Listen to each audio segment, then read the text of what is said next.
All right. If you can see us and hear us now, we're just going to wait. We've got LinkedIn and YouTube not started yet, so we're waiting for that to happen now. So YouTube's always first, Yeah. and then Yeah. LinkedIn follows. And so we'll try not So to stuff you, up the intro this week. All right. yeah, We will do our best, but there are no promises, right? we Mhm. were just discussing about the stress before the actual show, and I think Richard, you had some real stress just before, right? I did indeed. We couldn't find the passport. My daughter, who's flying out later today, and Yeah. for once she's not going with the train. But it's no difference really. You still need a passport to return to continental Europe. So yeah, Yeah. but, Good fun. yeah. Thank you, Brexit. Thank Yeah. you. You guys Exactly. make things so much easier. At Yeah. least when we were in France last week, landing in Nantes, there are All two right. lines. We're One ready. for Europeans and one for UK and the others. It's like, All right.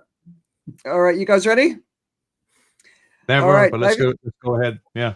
All right. Welcome to the shit show. My name's Andrea Edwards. My name's David Coe. Welcome. bottom left, you have me, Richard Basalato. And my name is Joe Augustin, and welcome to the show that we named to kind of reflect the situation in the world right now. We're trying to untangle the poly crisis, or meta crisis, as it's sometimes known, a simultaneous occurrence of several catastrophic events all happening at the same time. Maybe it includes a lost passport. What we try to do here on the show is also to have a diverse point of view. So what we try to do is bring on guests that help us in that. So today's guest is an international keynote speaker, innovation strategist, award-winning author, and inventor of the 6 Eyes of Innovation. It's a framework used around the world to help people and organizations put purpose at the heart of creativity and change. She's the author of Yes, You Can Innovate and the forthcoming novel, The Red Silk Dress, a story of longing, courage, and transformation set across Cambodia, Malaysia, and Paris. Through her work from corporate advisory and women's leadership to fiction, and her recent TEDx talk for Mavila on purpose-centered innovation, her mission is to awaken human creativity and lead change that truly matters. Natalie Turner, welcome to the show. Thank you, Joe. Thank you, everyone. It's wonderful to be here today. Yeah, no, thank Great. you. And it's the first time Natalie's going to be talking about her book, The Red Silk Dress. And I thought, just to set the stage a little bit, I was invited to write a review for the book in the build up to launch, which I always feel very honored. And I thought I'd just give you guys a sense of what I thought about it. So I'm not a big fiction kind of girl. I don't spend a lot of time on those sort of books. I've got, I'll be reading about coal or the fossil fuel industry. That's the sort of stuff I read. So, but here's my review: sensual, visual, and visceral, but above all, empowering. The Red Silk Dress is a story of courage and the heart-wrenching struggle to live on your own terms. For readers seeking a nudge or even a push to be braver, this novel delivers a powerful message. Now is not the time to play small. And really, I honestly can't wait to see it on the big screen. I think it's got the equivalence of Eat, Pray, Love. So, Natalie, who's your leading female character? Who would you choose? Oh, what in terms of on being on actress. screen? Oh my goodness! Yeah. Wow. I don't know. Maybe Kate Blanchett. I think she would be good. Yeah, she'd definitely be good. But I think of somebody a bit younger. But anyway, yeah, it's an amazing book. So I thought, rather than just tell your story, which we'd love you to do, also maybe talk about moving into fiction, because it's quite different to what you did with Yes, You Can Innovate. But specifically with the Red Silk Dress, really, let's get to the heart of the book. So we'll hand it over to you. Okay, well, thank you. Well, yes, as Joe said, my background is in innovation and leadership, and that's still a very central part of my work. And I've spent many years helping organizations to navigate change, transformation, bring sort of how to bring stronger cultures of innovation into how they work and how they stimulate and motivate environments for people to bring ideas into the world.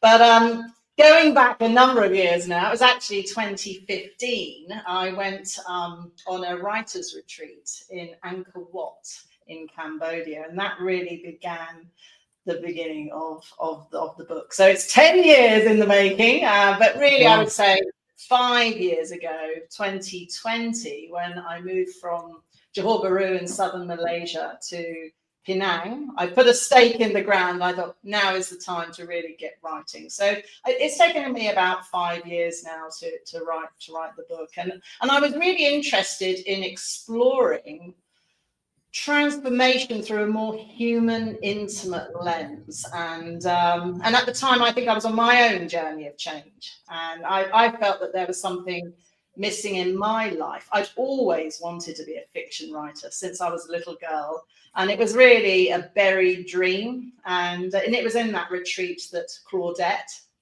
who's the main character of my story, she appeared in my imagination. And we went on an adventure together, you know, her through her whole life and reinvention of me and my fulfillment in becoming a novelist. Nice. But you've got to tell everyone the story about your childhood with your interesting parents, because I think that's also another aspect of you that most people don't know about. Yeah, well, I had a bit of a crazy upbringing, a wonderful upbringing. My parents were international speakers and teachers in more in the spiritual domain of life, and so I grew up in different places with them, and had I mean one day I will write or fictionalize my childhood, because I think that will be quite an adventure. I don't think I could ever write memoir. It would be a bit too close to the core, but yes, maybe I'll fictionalize it at some point. Oh yeah, maybe, yeah. It's not a nice thing to say, but later, you know, when you can, because I mean, you grow up in slums around the world, you know, with your parents' ministry, right? So it's super interesting. Yeah, watch Natalie's TED Talk. I'll try and put it in the chat. All right, so let's using your book as inspiration. Let's get stuck into the heart of it, because I know you've only got an hour with us. But we are in a world in crisis. Everything is unstable. Everyone's uncertain. Coming back to Singapore, I really see it, Natalie. There's an energy here that is different to the energy that I first experienced, you know, years ago. And it's a fear. It's a fear of AI. It's a fear of climate change. It's a fear of geopolitics. So when we're in such an unstable time, which isn't going to get any better, how do we reinvent ourselves when the world seems to be falling apart around us? Wow. Yeah.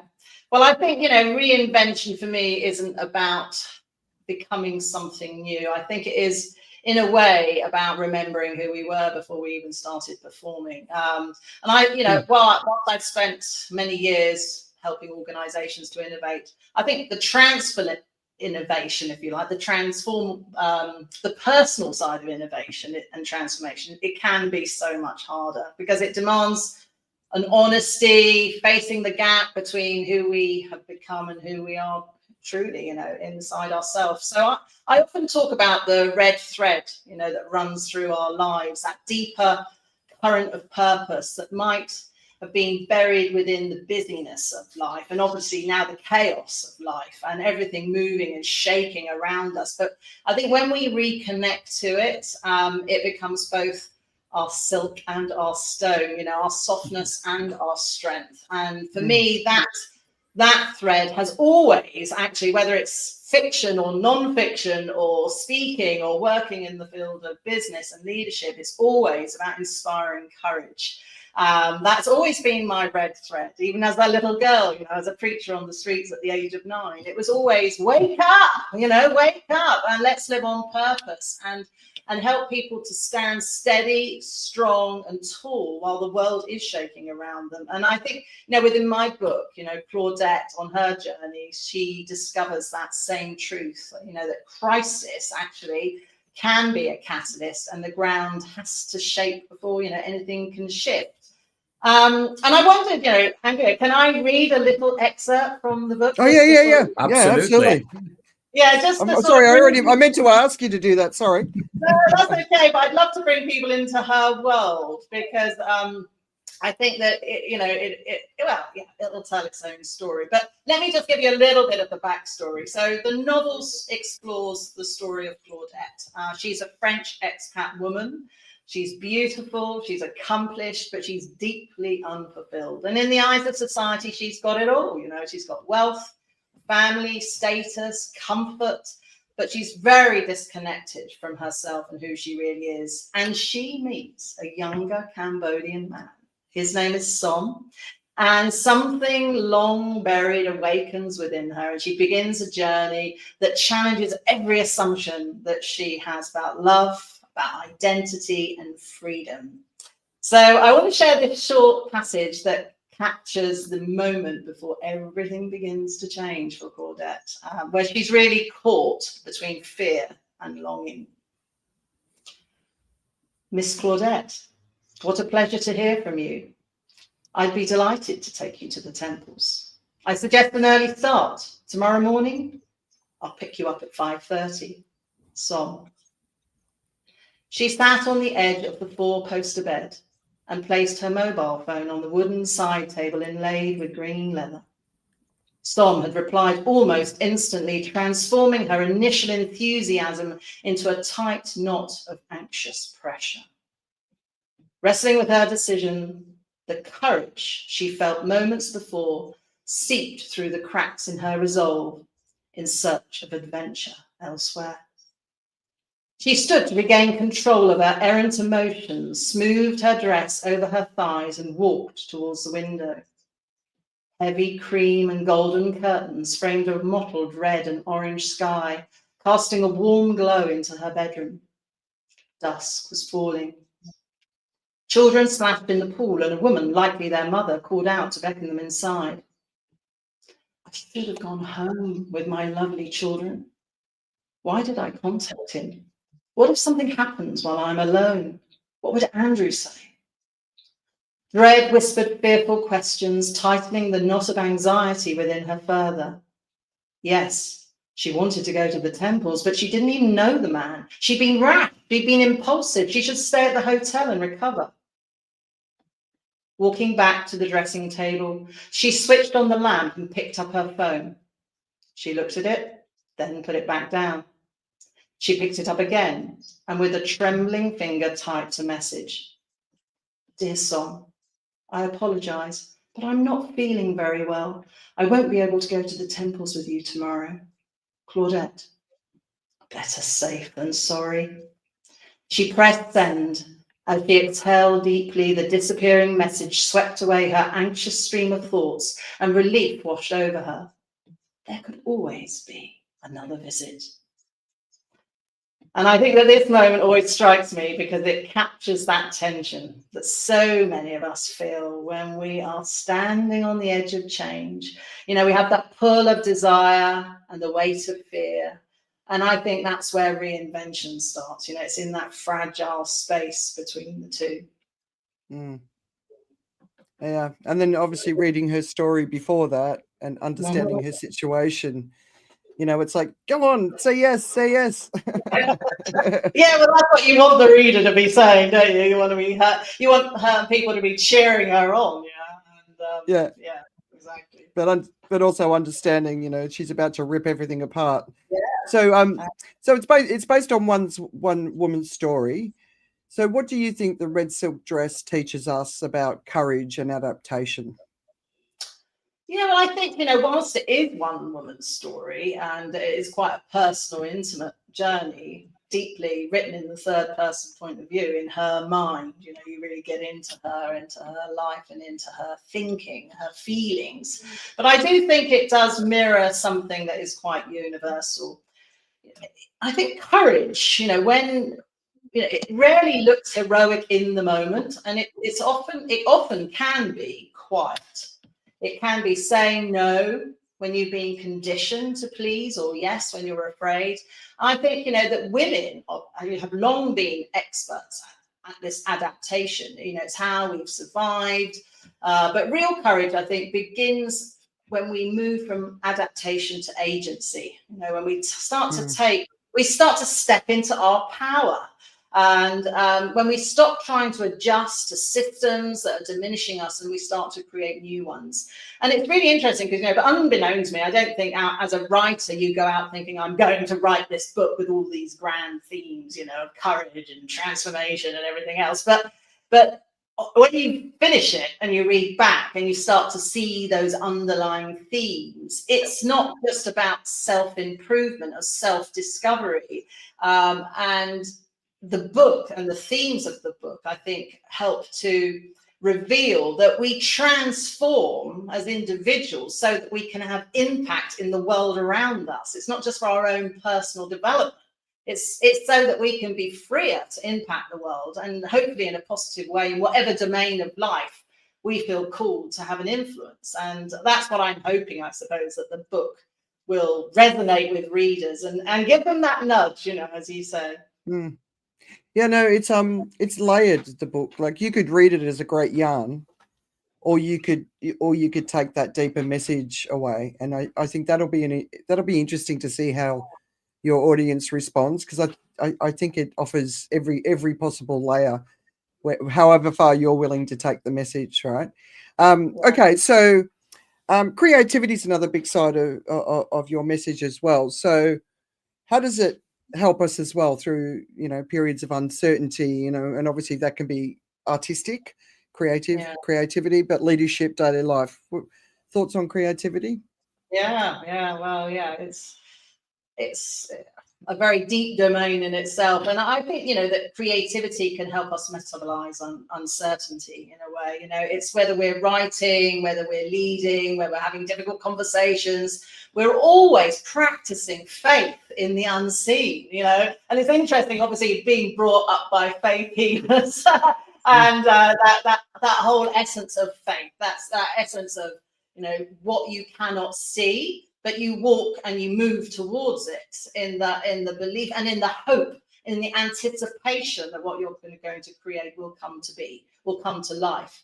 And when I started the book, I wrote it longhand. I wrote it with pen and paper.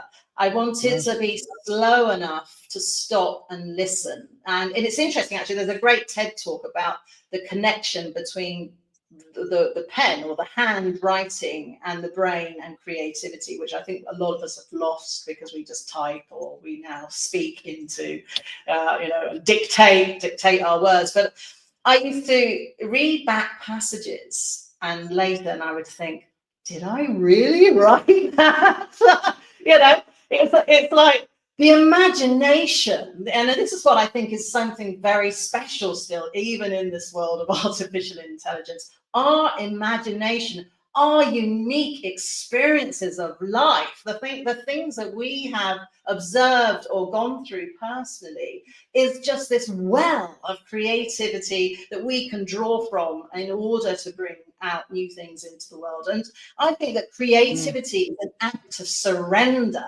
It's surrendering to that bigger well and following that thread of curiosity and not really knowing where it's going to lead. You don't know when you start to write what's going to happen. It starts to evolve and shape and move forward, and the narrative of the story starts to take you further, and you think, wow, that's where that's where it's now gone. And so I think, even in teaching leadership, innovation, creativity, these aren't just processes. They're a way of posture. They're a way of living in the world, of being open, of having that imagination and a sense of humility in the world of the unknown. And I think we need that even more now to really draw forth from that well that's within us. Oh, I love that. So another side of things, of course, is that we talk about a lot in today. You hear the word all the time, is authenticity. To the point, it's an overused term. When things become overused, people stop paying attention. But you run a workshop called Women Who Lead, and you're still running that from Portugal, right? Yeah. So, and I don't think this is just a female issue, because I've heard a lot of men tell me this as well, that they're scared to be fully themselves, because they're scared. And people who are intelligent are scared to be too intelligent, in the public domain, which I find a really interesting thing. It's like, why wouldn't you be proud of your intelligence? But it's intimidating to people, so that's why. But you deal with it a lot with women who are just, they don't know how to do it. They don't know how to step into their authentic power. So what do you think is the thing that, or the things that hold people back? Yeah, I think, for a lot of women, and just a general sort of belief is that sort of strength or power is a very masculine thing, and that power can't exist with empathy or authenticity. But I think, real authentic power comes from this integration between softness and strength, the strategic and the soulful, if you like. And it's interesting because I feel like I'm going on my own journey and have been on my own journey through writing this book of really deeply exploring that. Because as you know, the book is highly sensual. It's highly feeling orientated. And obviously I'm going in deep to the feelings of this woman. And I've been in my work, in how I show up in the world, I tend to be more in the sort of that sense of let's go for it, let's drive it, let's move forward, more in that sort of power stance. What I call the warrior, we're the warriors. But actually that warrior and that lover combination, I think, is where real beauty and real power can take place, when we start to magnetize and attract, and rather than just pushing and driving, but knowing when to step into each of those in terms of having an authentic expression of yourself, I think is, that's a journey in itself. So, writing the book has deepened that understanding for me. And I think that, Claudette's reawakening her senses, her creativity, her sensuality, I began really reconnecting with my own. And that's taken me through a lot of those barriers of fear and things that can hold us back. And this is where creativity and courage, I think, are deeply entwined. And I think some of the barriers that can hold particularly women back, I think, is fear. I think it's this sense of the need to be perfect, the need to feel we've got it all together before we stand up or step out. And that's where we often do need courage. To have a go, to say yes to things more, and not to wait for that perfection. There's also a fear of being misunderstood, of losing a sense of belonging, or maybe stepping out from the comfort of life or the comfort of what is known, whether it's family or aspects of society. Sometimes, it's going to have that edge, isn't it, when we have that courage to lead and to stand out. And I think that the moment that we speak from that center of instead of expectations, something profound can really happen, and it shifts in us, and it starts to affect and have that ripple effect on the world around us. There's some of the things that I would say around the female aspect.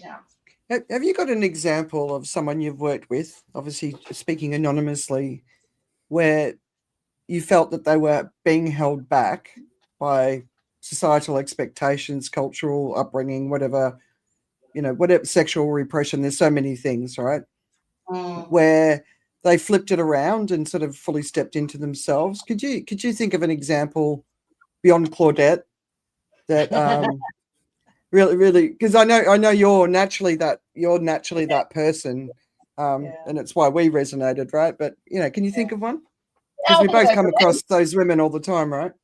Yeah, there's many women I've worked with, and I coach a lot of women around this. I think just in the professional context, women that are maybe in leadership roles, but they're sort of waiting for that permission, to take that next step from around them, whether it's their boss or other things, but to actually then say, no, I am good enough and I can step into this next stage of my life and my career development, and being willing to do that and to push themselves forward. And I think that happened a lot, in terms of people just suddenly having the realization that they haven't got to wait. They haven't got to wait for permission. They haven't got to wait to be perfect. They haven't got to wait for it to be okay. That the time is now, and the time is right, to move forward. So I'd say there are many different types of examples of that happening. people either in an entrepreneurial sense or in a corporate sense, in their work and in their careers. Yeah. And often female expectations around women hold them back too. So we've got three guys here. They've got wives. They've got daughters. I wanted to ask, have you got any thoughts? But just before we do, Steve said, "Congrats on the book." Pura, sorry if I'm saying your name wrong. Puria, saying hi. And Deborah Folks has said, as a writer herself, what you're saying is really resonating with her. So welcome to the review. Yeah. Thank you. Guys, any thoughts? Plenty. Personally, I have never felt the need to hide my intelligence. Let's be clear about that, because I know exactly where it sits on the spectrum. So, but I think broadly speaking, and this might not necessarily be the case just for women, but broadly speaking, because of the expectations that are attached to us as people from quite an early age, depending wherever you are, what you do, there is always the inclination. And I think this comes particularly true when you're interviewing for a job. You actually try to take on the persona that is expected from you. And you do it in various environments, depending on who the people you are socializing with are. And I think everyone does it. I don't think anyone can totally abstain from doing it. It's just the level of how much do you stay true to yourself, or are you a total chameleon that just tries to adapt to whatever is expected from you in that particular moment, in that particular situation. I think everyone does it to some degree, but I would effectively label the authenticity argument is you stay true to who you are. And if people in that situation don't like you, it's because they don't like you, not who you're supposed to pretend you are. And that's fine. If they don't like me, they don't like me. I can live with that. But I think everyone does it. What do you think, Natalie? Well, yeah, I agree. I think that can certainly be the case. And I think, there's a sense where you move into new situations and you become a little bit of a chameleon. You're sensing, how do I need to then adapt in order to fit in around me to the expectations of different environments. And I think, to hold who you are in an authentic way, regardless of that. And I don't think that we should not do that. I think it's important to go in and observe our situations and to see, what am I walking into here? What do people value around me? And who am I in that context? Because I think the self does shift depending on context, And I can always remember, working in Singapore, and I was talking to a gentleman in one of my programs, and we were talking about personality and psychology, and I was saying, well, who are you, type thing, because we were talking about identity, and he said, well, it depends who I'm with. If I'm with my parents, I'm this. If I'm with my wife, I'm this. And with my family, I'm this. I'm with my boss, I'm this. The identity is something that can shift depending on the context, which is quite different from, say, more of the Western view of the self, which is, we are this atom that's just moving around of who we are, and we're always the same. And I think, the adaptation of who we are and remaining authentic to who we are is a very important aspect of having that, going back to that purpose about, what we're trying to be. But of course, with the sensitivity and the empathy of the environments in which we're working and we're living. Yeah. So Deborah's saying here, there are no downsides to a man demonstrating high IQ. But as a woman, I have experienced very negative consequences. I have met men who it has been a negative for them. So I don't think it's just a women's thing, but I do think women suffer more from it. Yeah. It goes back to the sort of job descriptions and thing. I was talking with someone the other day, and they were saying that they actually changed the job description because they found that and the roles, you know, were advertising jobs. They were trying to attract more women in, and they realised that, you know, a lot of men would apply for jobs because even if they don't think they can do all the job, all the things on the role, but a woman will look at it all and say, well, I could probably do 7 out of the 10 things on there, but, you know, I can't do those 3, so I'm not going to apply. Whereas the man will just say, well, yeah, I can do it, you know, and that more bravado to just go and apply and wing it. And you know, I think can be that, you know, that sense that I've got to be competent, I've got to be perfect at everything before I sort of step in. Yeah, I think it's something like women need to feel that they've got at least 80%, whereas men don't care. They just apply anyway. All right, so innovation. No. These are stats. It's not my opinion. Well, my 2 cents on this one, if you don't mind. You know, I find actually women carry too many women with them when they go about doing what they do. They have so many monkeys on their back. They're trying to belong. They're trying to stay and represent. They don't want to embarrass the tribe. They don't want to let anyone down. So and it's not just that they carry them with them. I think there is also a strong sense of it, as in like if you talk about who are more likely to go around in social packs. I think men play games in large groups, or women organize parties. You know, it's a different kind of a social thing. So there's a social pack, and because of that, there's a strong desire to belong. You know, in those packs. And there's sometimes a kind of a shared, I won't say victimization, but there's a kind of thing where you get together to be a support group around what you consider a difficult situation around you. And if you begin to break out of that situation, you're almost betraying the reason why you are that book club in the first place. Like, you know, like life is hard, but not really so much for me, and it's almost like you're breaking ranks.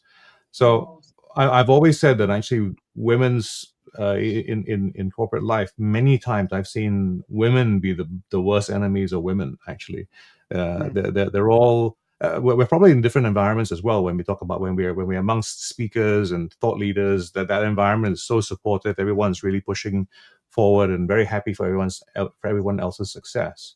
But I've found that kind of thing where, you know, if you're pushing too hard, if you are being too aggressive, the women are the ones who actually, you know, I hear it being put to the guys who said, oh, they find those women too aggressive. But I find a lot of women find other women too aggressive.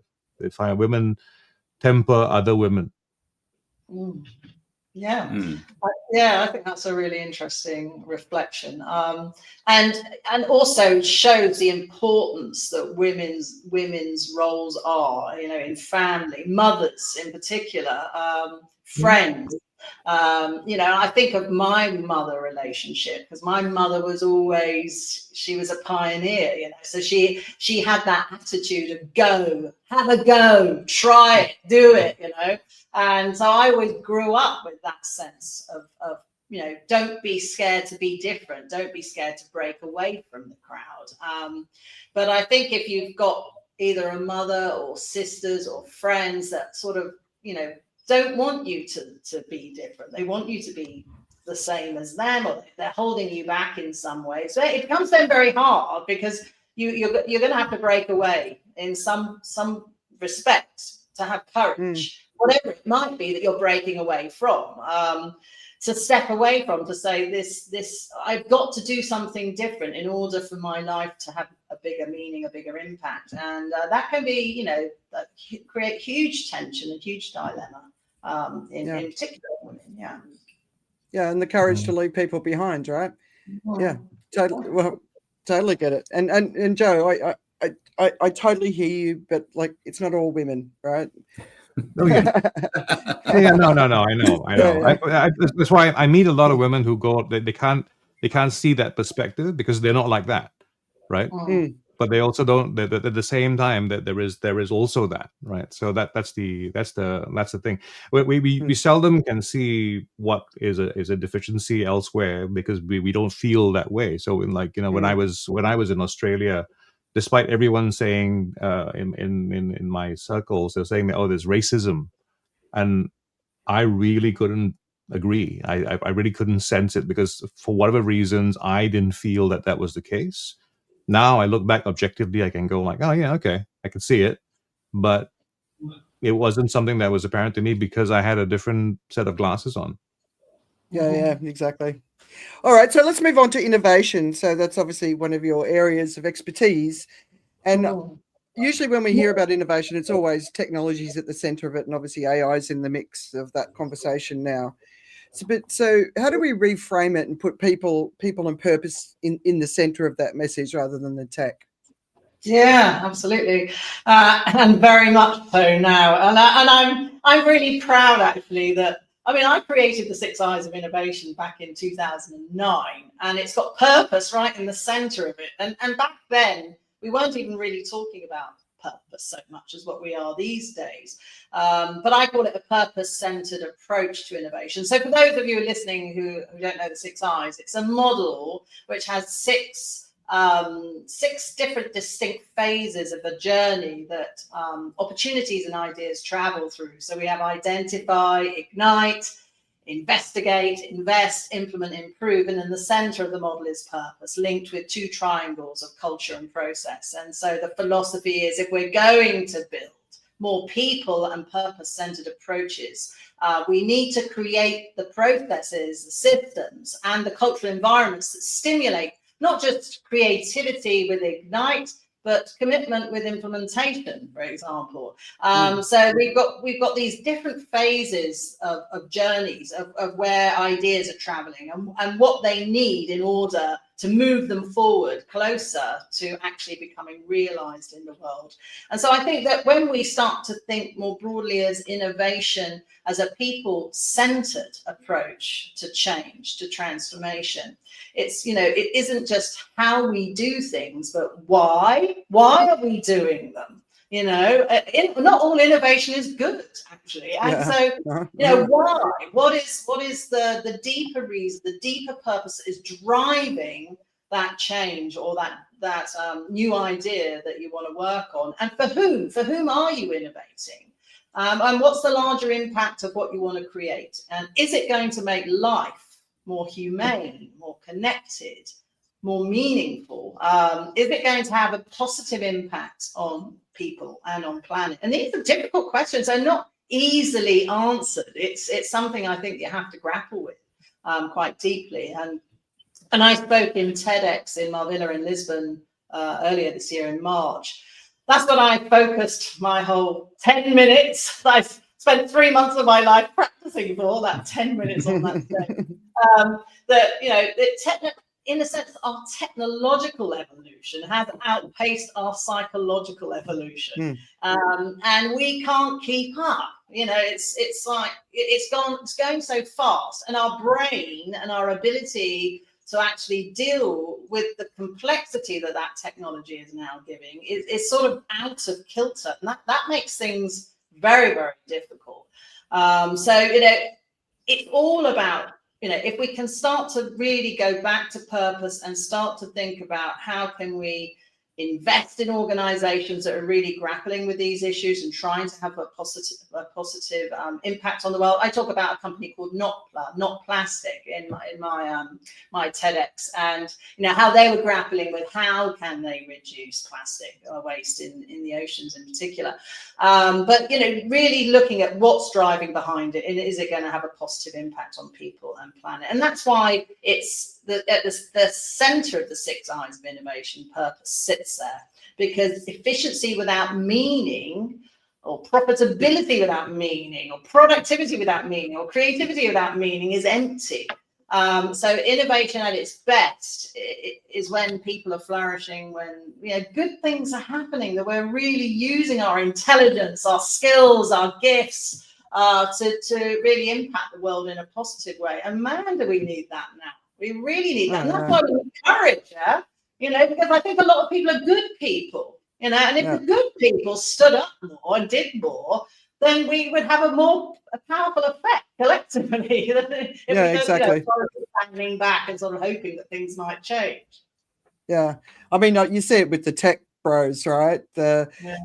I grew up in the tech industry. We were always the good guys. Now they're like the devil incarnate, and they're really not moving forward in a positive way. They're just not, And just before I was reading a Substack story about a guy that used to work at YouTube, and he was remembering the early days when it was about society and doing good, and then it's just become this poison chalice that's breaking apart our democracy. So I think you need to get your course over to Silicon Valley and start hammering it home, because it really feels like they lost their way. It's funny. I want to reach out to a whole bunch of people in the tech industry I've known all my life and just say, what are you guys seeing? What are you thinking? Because it just feels wrong. It's so wrong. I mean, how do you feel like when you think of your message that you've had, but you've been pushing for a long time? How are you feeling now when you're up against this? It's like me with my social leadership message. It didn't matter. I didn't change the path, right? I tried, but how do you feel like when you're up against this? Yeah, it's interesting. I was in Web Summit over the last 3 days in Lisbon. 75,000 tech entrepreneurs, investors, leaders, all sorts of people there. So it's a massive, massive event. And the last speaker of the whole session was Tim Berners-Lee.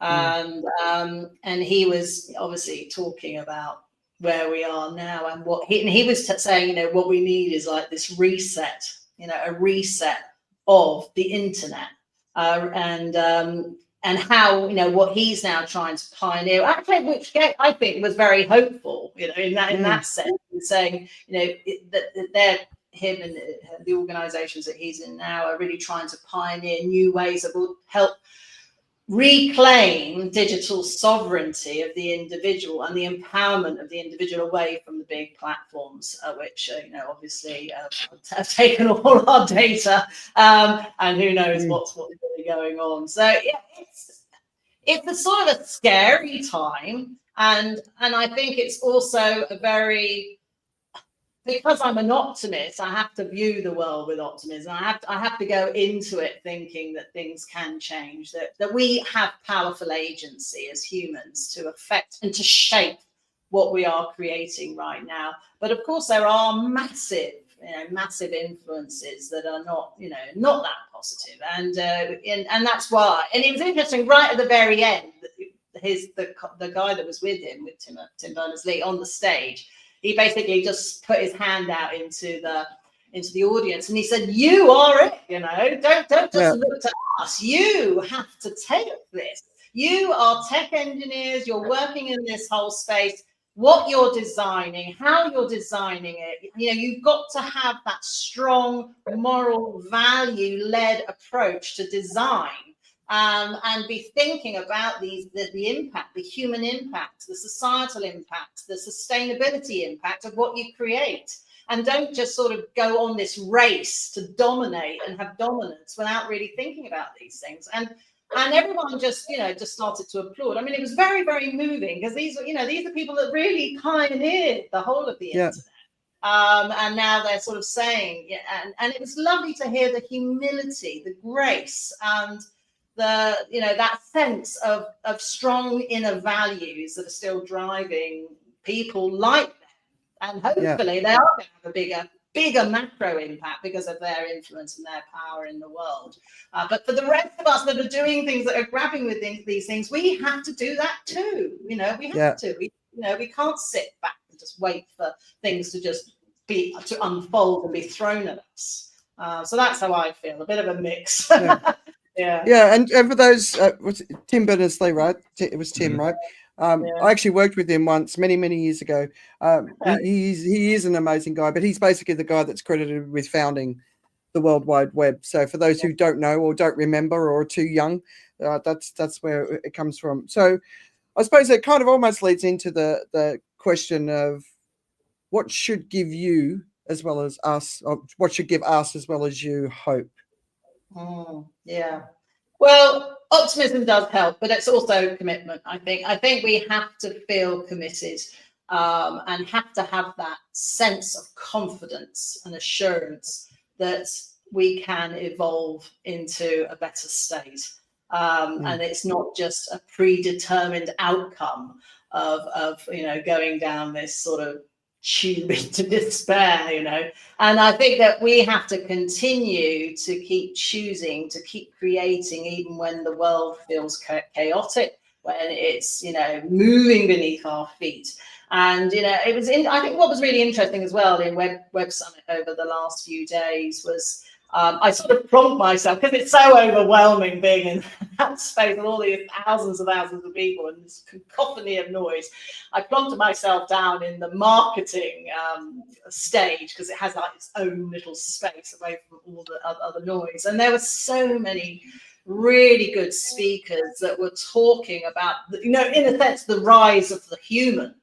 The rise of the human right now amid all of this technological disruption, and the importance of our humanity, and how there are trends, there are sort of movements towards, going back to sort of really reclaiming our human identity, and obviously empathy, connection, the senses, storytelling, all of these things are deeply human. And I think if we have a growing consciousness around compassion, reclaiming our voice, our power, and even this sort of the next generation that are really looking more for purpose, just more than just money or profitability, the world might be a noisy place, but it can be a quiet revolution, hopefully going underneath the surface, of us choosing integrity, beauty and courage. And I think, well, that's what gives me, the strength to keep going, to keep doing the work. And as I move more deeply, into the world of fiction, which is a very different domain for me, I'm about to I have a lot of courage now to step out. It's a very vulnerable thing to do, to write fiction, because it's really you have poured out your heart. You have gone deep into the emotions of characters and created a world. And I hope that my book, The Red Silk Dress, will not only move readers, but embolden them, to trust the creative impulse, to listen deeply to what's whispering their name, what's calling them, and to have the courage really to follow it. I love that. I liked integrity, beauty, courage. I thought that was a good combination of words. No, I think we've gotten to the crisis point of enshittification. And it's a term that's used for the tech industry, but I think the entire business world has become enshittified.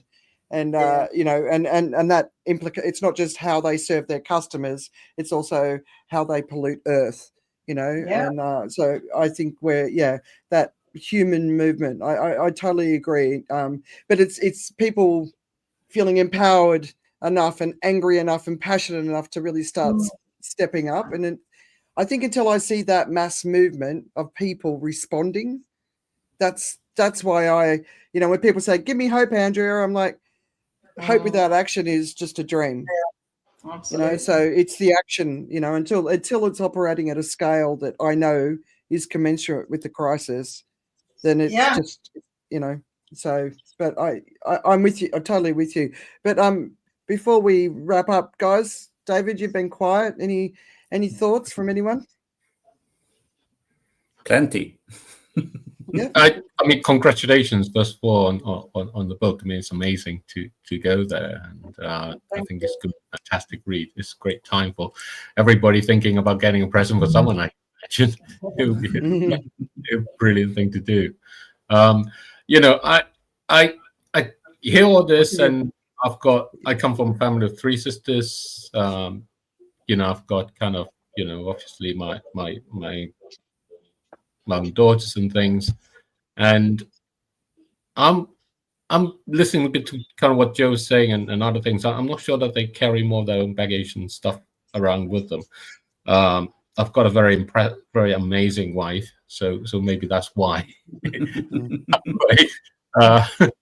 And she really is. And and I think my daughter's amazing too. But they, my eldest did go through a long period of kind of like a lack of identity, and I wonder whether that's and I don't think I ever felt that. I felt not so much a lack of identity, but just lost, which I think is different. And I think that I wonder whether that's a distinction that's quite important in that way. So I always felt kind of like, an identity but lost, as opposed to lack of identity and therefore not knowing where to be or whatever.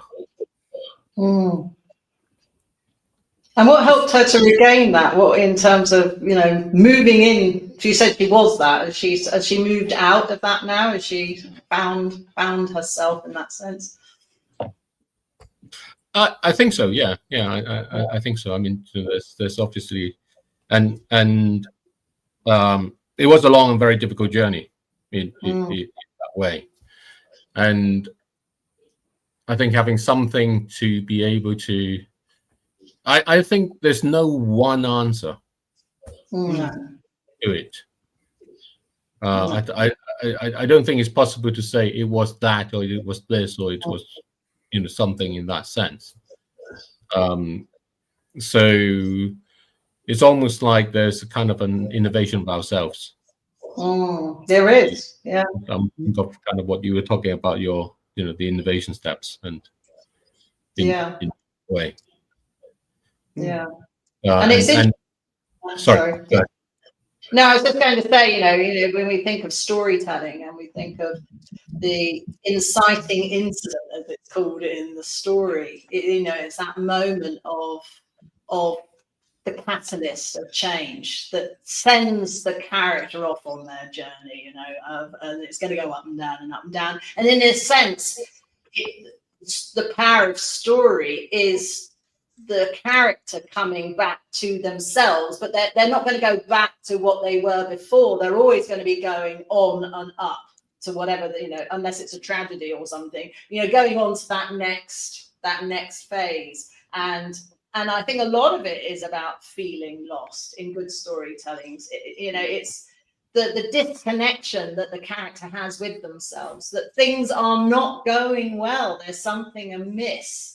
And then the story becomes that reclamation of who they are and who they can be. And often, as we get towards the end of the story, when the tipping point happens again, when they have to have that resolution and they're going to go into battle and they're going to have to step into courage, they're going to have to make a decision, and then boom, off they go again on their journey. So thank you for sharing that. So I just want to I'll give you a break. I'm just trying to give you a break from being on the main screen, but one of the things I know from my life is, in order to find who you are, you've got to basically disconnect from everything and sometimes that's leaving people behind, sometimes permanently, but forever changed, right? And one of the things that I always say to people, just get out. Even if you come from a great family, just create some space so you can work out who you are without everybody else's input on who you are. Because, wherever you grow up, there's all this input coming at you and people defining who you are. And until you've got the space. So for me, it was traveling and just leaving home and basically never coming home. But I needed to go and spend time in my head, to do that. But there was sacrifice with that. I lost things, and I mourn what I lost to this day. But at the same time, I wouldn't have been able to, find my path without it. So, to become who you are does require letting go of things that maybe are comfortable, but not necessarily serving you. So, what's your advice to people who, just they're comfortable, but they're not connected with themselves, but they're also a little bit scared to say goodbye to that comfort. Yeah, and I think that's a very real feeling. And I think that's where it can also go back to that sort of red thread, the red thread of purpose, I like to call it, or even the red thread of desire, that which is wanting you to move. I think if you listen really deeply to yourself, to what you love, what you really want, what your desire line is, in a sense, and if that has a voice inside of you, and you listen to it and you say, okay, I am going to have to leave this in whatever this is in order to move towards this desire, then it can help, I think, because you can see the benefit of where you are going to move to, even though, and that goes back to faith, I think, again, and the curiosity, following curiosity. And that requires courage, because you don't know what's going to happen. You don't know the outcome. You don't know the goal necessarily, but you feel it. There's this sense of this emotional aspect inside of you that's tugging you, that's pulling you, and saying, now is the time. Now's the time to move forward. And in some ways, we can then look at what we leave or what we decide to change in ourselves and in our environment, and see what it gave us at that point and why we were there. But then we can also look back at it, like you say, about, you can look back and you feel that it can be mourning for some things. It's not like it's always, oh, fantastic, I've got rid of all of that. There's that sense of loss, but then there's also a sense of growth and a sense of possibility about who we can be when we actually step out into the unknown. And also accepting that sometimes it can be a shit ride, like Claudette goes through a shit ride there. It's not, but that's part of it too. And accepting the discomfort, I think is important, because she left wealth and then had to find her own way, right? And that's a lot of people don't have the courage to do that. But the discomfort is part of the journey. So embracing the discomfort, I think, is a good thing to do as well. Yes, absolutely. And to know that too. On my women's leadership retreats, I use the sort of the change curve, and we have the alpha state, the beta state, the gamma state, the delta state, the new alpha state. So the alpha state being, life hunky-dory, everything's going well, it's wonderful time. And then the beta comes in, that catalytic moment, that crisis or that change that sets you off on the journey down the gamma into despair, into the darkness of, the dark night of the soul. And you can stay down there for quite a while, but then you can come up the delta, which is the moment of possibility, of opportunity, of new things.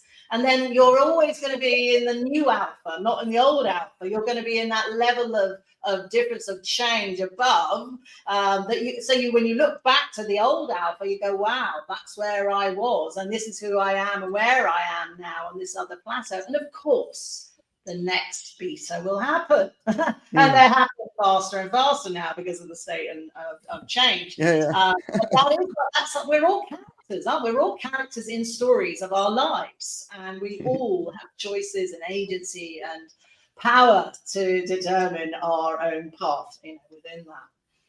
Yeah, no, I totally agree. All right, I know you've got to leave us, but just some final reflections on courage, beauty, and the red thread of purpose. Yeah, well, I think that's ultimately what the Red Silk Dress is about. And for those who want to read it, it will come out in February. Actually, I have set the date as February the 14th.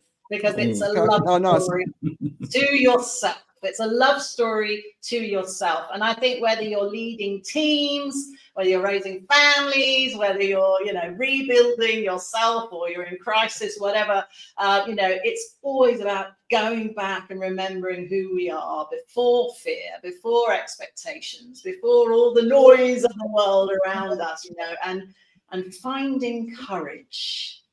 Finding courage to take that next step, to listen to the call, to be in your own story, to be the agent of change in your own life, and to live from that place. Yeah, nice. And to be uncomfortable. It's okay to be uncomfortable while you're doing it, right? Yeah. All right, Natalie, thank you so much. I hope everyone enjoyed that. I can't wait for the book to come out. It's really a fantastic read. Thank you. That's from someone who doesn't really read that much fiction. So no, it's awesome. But thank Thank you. Thank you for having me on your show, and enjoy the rest of your day. Bye-bye. Thank you. All right, bye. Goodbye. All right, we'll leave her in peace. Yeah, that was good. Yeah, That inspiring. was great. Yeah, definitely. One of my common sort of concerns is, especially with younger people, the way they talk about life and their traumas and that sort of stuff is the ability to make a decision in your life that leads you through a period of discomfort, and welcoming that rather than being too scared to actually face the discomfort. That's something that concerns me, because I know what growth you can get from accepting the discomfort of the journey. You know, I always say to my husband, I regularly set off an explosion in our life, and we change everything, and it unsettles everyone for a really long time, and then we settle, and then I set off another explosion, and the next thing comes. But I know the growth that comes through it, so I embrace it, and I hope my boys have got that. I think they have. I think I think it's impossible for them not to have had it. This move back to Singapore was really hard for them, and I think it was hard to watch them go through it, but good that they went through it. If you know what I mean. Yeah, I guess I can use that when I reflect back on the life that I gave my family as well. I moved them 10 times, and they were just in Singapore. Yeah, we're moving so shit. But you've moved a lot, Moving Joe. is good. I mean, moving is good. I always think that, in Hong Kong we used to move a lot, partly because, well, I'm not sure why, partly, but anyway, so that was the case. We went to the UK, and we moved a fair bit all along. I think, I was sort of thinking I never stayed anywhere more than like a couple of years, as it were, kind of thing. And my parents actually moved house whilst at university without me knowing. So that was also another thing. So I had to find them afterwards, and this was before mobile phones. In 1980s, in 1980s. So I think moving in the end is kind of like interesting challenges. Yeah. Well, you don't accumulate stuff when you move a lot. Well, I've stayed in the place for too long. I accumulate a lot of stuff now. So Yeah, I like keeping stuff. You never know when it's going to come handy, right? So that's not your kid stuff, right? No. Yeah, no, it was great, and Natalie's she's awesome. So the book is fantastic. I would recommend you all buy it for your wives. They will enjoy it. You might enjoy it yourselves, but I think I'm sure. Yeah. All right. I might be afraid you get so inspired by it. Yeah. I'll tell you I'll tell you privately the benefits for you personally. So let's get on to the news that you guys don't know I'm going to talk about yet. So this is the news we're not going to discuss. So the week kicked off with Super Typhoon Uwan, which that's what its name was in the Philippines, but it was more broadly called Funwong. And we know it impacted the Philippines, and it displaced 1.2 million people. We're still not really sure how many people have died. It's gone on to drench Taiwan, which, based on another story we're about to tell you, is good for the semiconductor industry. But the silence for days after this storm and after Hurricane Melissa, there's this period of silence where we don't really know. There's only one video clip of waves lashing into a hotel. We don't really know what's going on, and we still don't really know the impact, even up in the villages up in Jamaica. I saw a story on social media about a Japanese lady marrying her AI, and yeah, people marry themselves as well, so it's kind of But apparently, we're already seeing divorce rates starting to increase because people are falling in love with their AIs, and infidelity with AI is basically largely undefined at this point. Jesus Christ. We're not the comedy show, are we? Yeah, this is news. Japan's new prime minister is facing backlash. So there was a bit of a China incident recently, but she forced her staff to attend a 3 a.m. meeting. And it's created backlash because it's a country where people have literally worked themselves to death. There's a terrible story starting to circulate, and it's discussing rich sniper tourists who allegedly paid $90,000 to shoot civilians.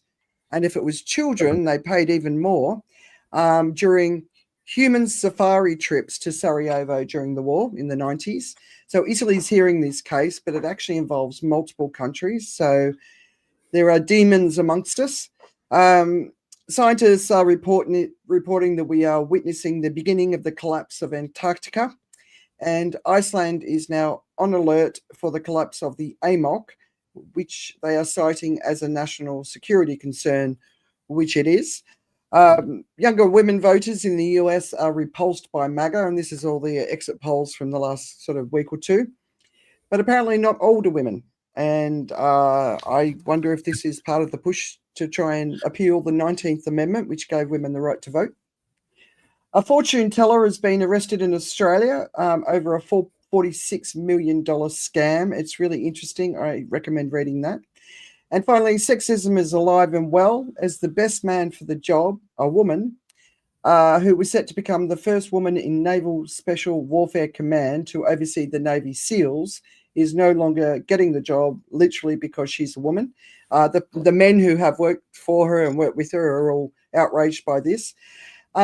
So I was in the military in the early 90s.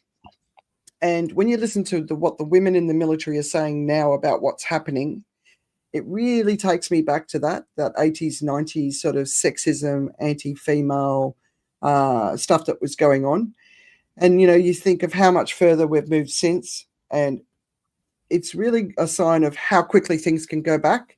And I just think we should all be paying much more attention to that, because that is not in any of our interests, male or female or other. It's not in any of our interests. So we need to keep moving forward. So, yeah, that's the news. Anything not in the agenda that you guys have picked up? David, you'd obviously seen the Italian story about the sniper tourists. Yeah. Oh, yeah. Very disconcerting. It's those. Anyway, I don't think this is. I think I don't want to give airtime to it. So rather it died. I noticed a bridge collapsed in China. This new bridge. Yeah. And I'm trying to understand better about why. But what was interesting was the comments that was associated with it. So this is a new bridge in Sichuan, in Hongji. It's a very long bridge, like 800-kilometer long kind of thing. And there was supposed to be something like either bedrock collapse or the landslide or whatever. But all the comments to it in the kind of report that I can find is about how it's all the fault of people it's all kind of the design problem about, you know, the engineers and all the rest of it in that way. My brother-in-law is a civil engineer, and he does all these tunnels and stuff and so on. And pretty much I'm sure that a lot of them, you know, they pay a lot of attention to these things. Especially in China, right? Yeah. And there is kind of a sense in people's mind that somehow we can always anticipate everything and control everything. And that came out for me from that. This is a new bridge. It's only been open a few months. Yeah. So it's not like it's been there for, 50 years. It's finally collapsed. And it was closed when it happened. But my understanding is it was something to do with the bedrock. But that's also a design failure that they didn't recognize. Yeah, but I think the point is, the point is there are always design failures in our lives. And when we think about trying to find massive solutions to complex problems, and we think we can design a solution and get it right first time, which is this bridge, I think it brings out kind of our hubris. Yeah, I'm wondering if it's the sort of disaster that will see an execution. I hope not. It does happen, especially if there's corruption at the center of it, any shortcuts. people putting money in their pockets, which of course is a big problem in this part of the world, right? Yeah. And China's cracking down on corruption. I'm not saying that's what's happened, obviously, but yeah, it was an interesting story. Yeah. Anything else jump out at you guys? Well, Nothing immediately comes to mind. Joe? Not really No, for he- me. He gets his news from us, remember? Yep. I'm watching the news right now. Yeah, exactly. All right, so we are going to talk about what's going on with the BBC. So I when it broke, I think it was on Monday morning, I immediately sent a message to you guys, and David, you responded, and it was interesting what you said, because Joe and I are outside of the UK, so you're going to have a view. Both of you are going to have a view because you're in the UK. But there's also a lot of stories wrapped around this one, and it's not as straightforward as everyone seems to be thinking. The initial stories, that the responses were very, that real focus on the things like the Trump cuts, which later, just today, I you wouldn't have had time to read it because I sent another one. What's his name? Prescott? Is he the guy that released the report? Prescott.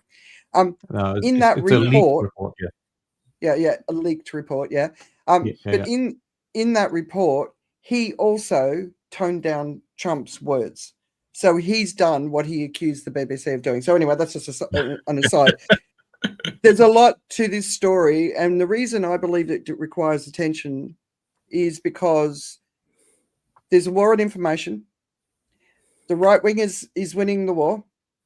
It's a dangerous time for all of us, because, and I've got a couple of we've shared this before, and I'm going to just quickly show you. Where is it? So this is the media's bias chart, which has come up. Yep. That is released by this company called Adfonts Media, right? So you can see right in the middle, in the green box, the BBC is right smack bang in the middle of that green box. But what you can see, and if you go to the website, there's so much more, but look how much lower down the right wing goes compared to the left wing. But the media... This is news value and reliability versus left and right. Yes, okay, so right. BBC is up there about third down. So USA Facts at the top, and then Indie, Star, and kind of BBC below that. And AP News and BBC and ABC News kind of right around there. Fox News, interesting, just to the right of it. Yeah, exactly. And it's the same level of kind of news value and reliability.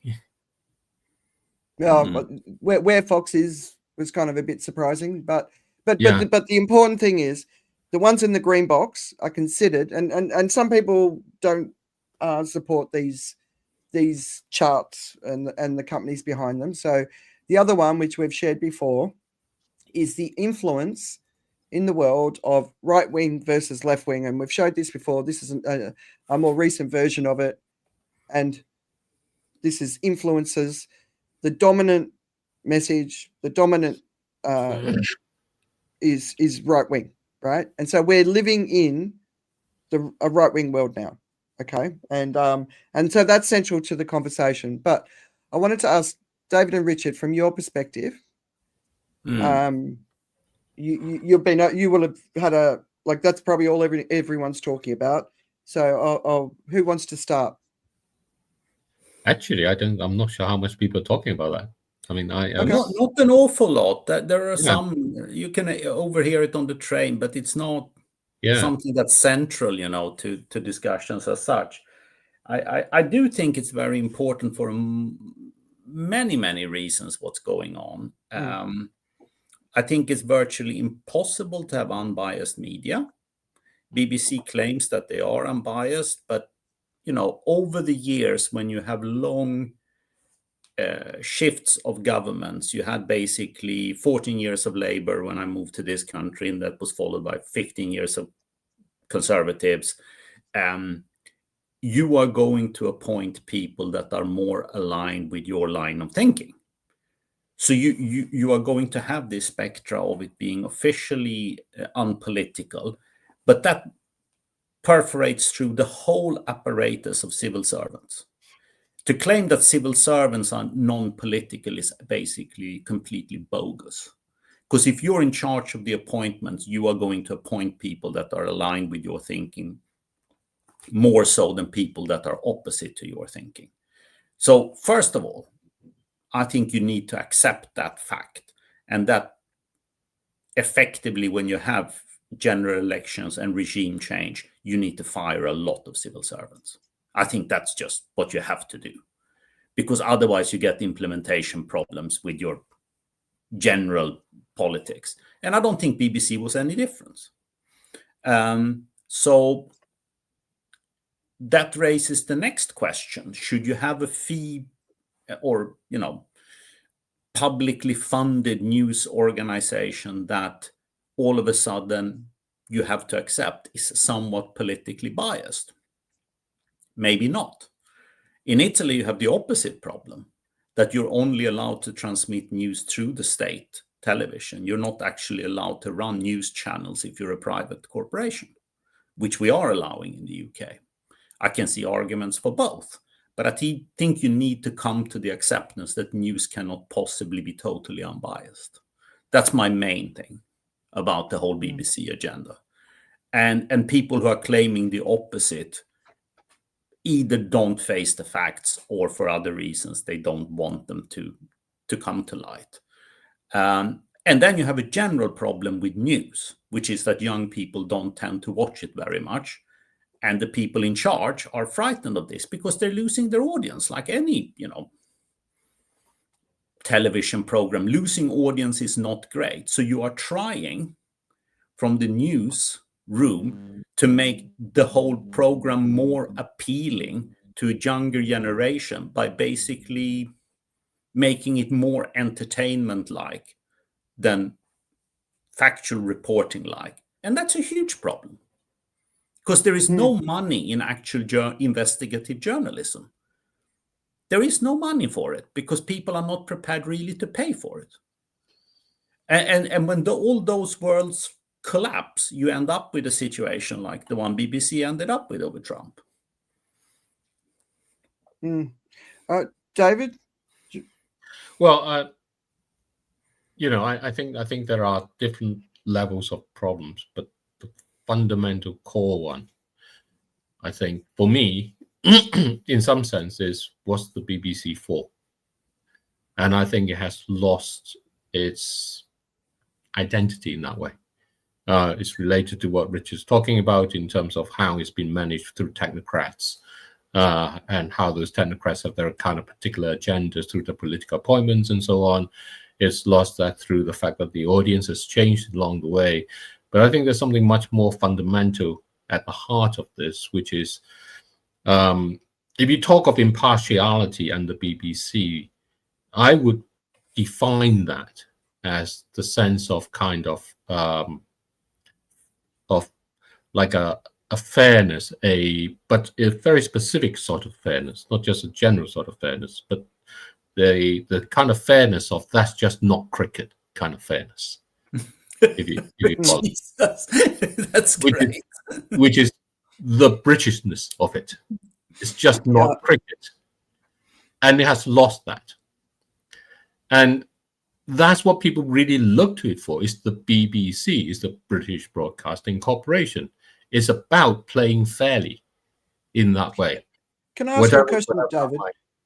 Has it lost the trust because it's deserved to lose it, or is it lost the trust because there's a campaign to bring it down? I think it has lost the trust because it has lost its sense of that fairness. Yeah, agree. The rest then follows.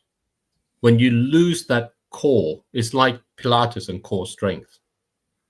When you lose that core, what happens is your body overcompensates with, your legs and your hips and everything else, because you've lost the core being, your core strength. And so you get all these aches and pains, and then you end up trying to defend against that in one way or another. And that has been going on over the past decade, two decades in that way. And as media has changed and the situations around it has changed, instead of being able to hold back onto what that core is, in terms of its programming, in terms of its messaging, in terms of what it does, it has lost that along. So what people really are looking for, the sense of it, is not that it is impartial in the way that American media, journalistic media, is about showing all voices. It's meant to be impartial in the sense of saying that's just not cricket, pointing out things in that way. All Yeah, right. I agree. I think what you're describing is 100% correct, and it's partially being driven there for purely commercial reasons, despite not being a commercial channel, and it's because they're losing their viewing numbers. And when that happens, you being put in charge, you're trying to find other ways of regaining that audience, that actually, if you stay true to yourself and your purpose, it will come back. But you're trying to adapt here to a changing world. And by doing so, you're effectively abandoning your position. And I think it's detrimental. I think BBC is on a slippery slope. Personally, I would just mercy kill it. I don't see any purpose of it, existing anymore after this. Wow. All right. All right. Well, So I want to share a few things with you. So the BBC is the most trusted media in the US after the Weather Channel. Yeah. Right. So the first thing that Carolyn Levitt did is tell their audience to get off BBC and go and watch GB News. Right. So when we hear about the political manipulation, the right-wing push that's happening behind the scenes, there's a lot to that story that I think is worth paying attention to. There's commentary saying that, because it's all about this supposed bias towards the left, which that was one of the things that it's like, what? Because as a person looking in, Nigel Farage is always on. The left-leaning Green voices get no coverage. The climate conversation is barely legible on the channel. So that claim of it being left-leaning just doesn't actually stack up. But one of the journalists inside said, basically the BBC is not intellectually equipped to deal with the changes in the media and political landscape in the 21st century. So I thought that was a really interesting thing. And then, of course, with the Conservative government in power for such a long time ago, so Richard, you said last 10, 20 years, it's basically been the period of austerity. The Conservative government, of which it is deeply afraid, and the seeds of much of the contemporary crisis is being sown from that. So, the panorama thing. So in the past, that story wouldn't get any attention, but in today's media world, it gets this hysterical attention. And before we came on, you were talking about it, Richard. It was just this little thing, right? That didn't make any difference. He still got elected. And like I said, the person who wrote the report also changed Trump's words in the report. So, I mean, there's a lot to it. So we've got Ollie here, like saying BBC made an ass with idiot splicing of Trump. However, this could be their finest hour if they doubled down on climate crisis, a risky but necessary strategy to face off Trump on climate. I actually think the BBC is one of the most important media groups in the world, and we have to do everything that we can to save it. Has it screwed up? Is it perfect? Of course it's not. But there is nothing else like it in the English-speaking world. There is nothing else like it, and we need it. But we absolutely need it, but we don't need it in its current form. Exactly. And changed, right? Yeah, it's like, to me, there is absolutely zero doubt that there's a complete stitch up of Trump. Yeah. When you see the editing, this is done absolutely purposely to portray it as he was inciting the riot, how it's been edited. However, I am not absolutely sure that has any left-leaning bias or any anti-Trump per se message. I think that is the commercial force saying, how can we make this spicier and more exciting? So people actually turn on our channel to watch this. Yeah. That to me is my first thought. You are turning news into entertainment. And it's an incredibly slippery slope, because then you lose your purpose of why you actually run a news channel. And unless BBC's... Sorry? Is Panorama News?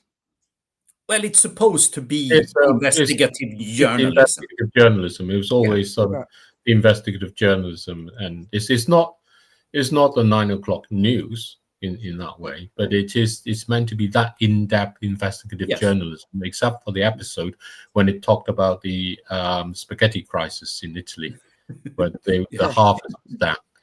This was on April the 1st, when some years back, when they were talking about how the Italian harvest of spaghetti trees were down. So a lot of also that ability to have the right kind of humor in that way, and that's also lost. There's no humor in the BBC. No, and that used to have a lot of that witticism in there, and you need that in order to be really hard hitting about your news. Yeah, I agree. So this journalist who said it's a textbook example of how populists win.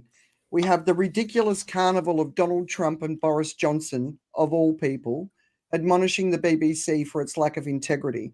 And they can get away with it because no one expects anything from them. And yet we expect everything from the people and places who actually give a damn. And then the other comment was the tendency to move right is always stronger than the left, because there is terror of the right in a way the BBC does not possess of liberalism or the left. Do we honestly believe anyone inside the BBC fears the Green Party or Labour? And this is part of the story too, right? There's a political machinations going on here, because the biggest win of populism would be to take down the BBC. That would be a huge victory for them, because we need them. We really need them. No, but I would, I wouldn't say that was the case. I wouldn't say that, just because populism or whatever the form it is, the right or the left or whichever it is, takes down the BBC as such. I mean, that has been ongoing for a long time, and in many respects, again, going back to what I was saying about his sense of fairness or his sense of it's not cricket, as the voice to speak out in that way, is given up on that for a long time. It's still seen in many ways in that way. But if I actually want to go along and find about coverage of information around the world, Asian news channels are much better at that. And if I want to find out about, kind of in-depth studies of kind of one thing or another, there are loads of things on kind of YouTube and other things which genuinely are very good in that respect. But a lot of those sort of things that you talk about, in some sense, they're not there in the BBC.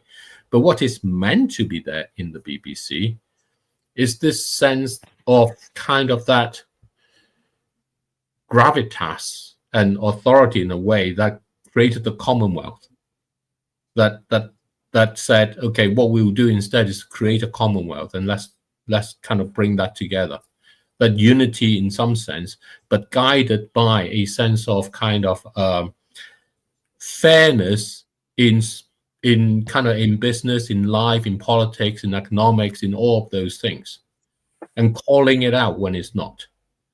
And that's the part of it that has been lost. So, and I think what we have to remember, one very important part of it is we fixate on mistakes. So, just as to the comments on the bridge and all those things, when we talk about taking down this or losing that or whatever it is, and I think the essence of what makes it very important is not losing to the populism or whatever, but we cannot progress without mistakes. We cancel everything just because of a mistake. Then what you do is you halt all progress. And that's why we're in this crisis, is because we've halted all progress, because we don't allow anyone to make any mistakes. Yeah. So I was just trying to look back to where this article was published, because there's so much that's been coming out this week, which I've shared with you. But Ollie's sort of saying, the Panorama show was never aired in the US, right?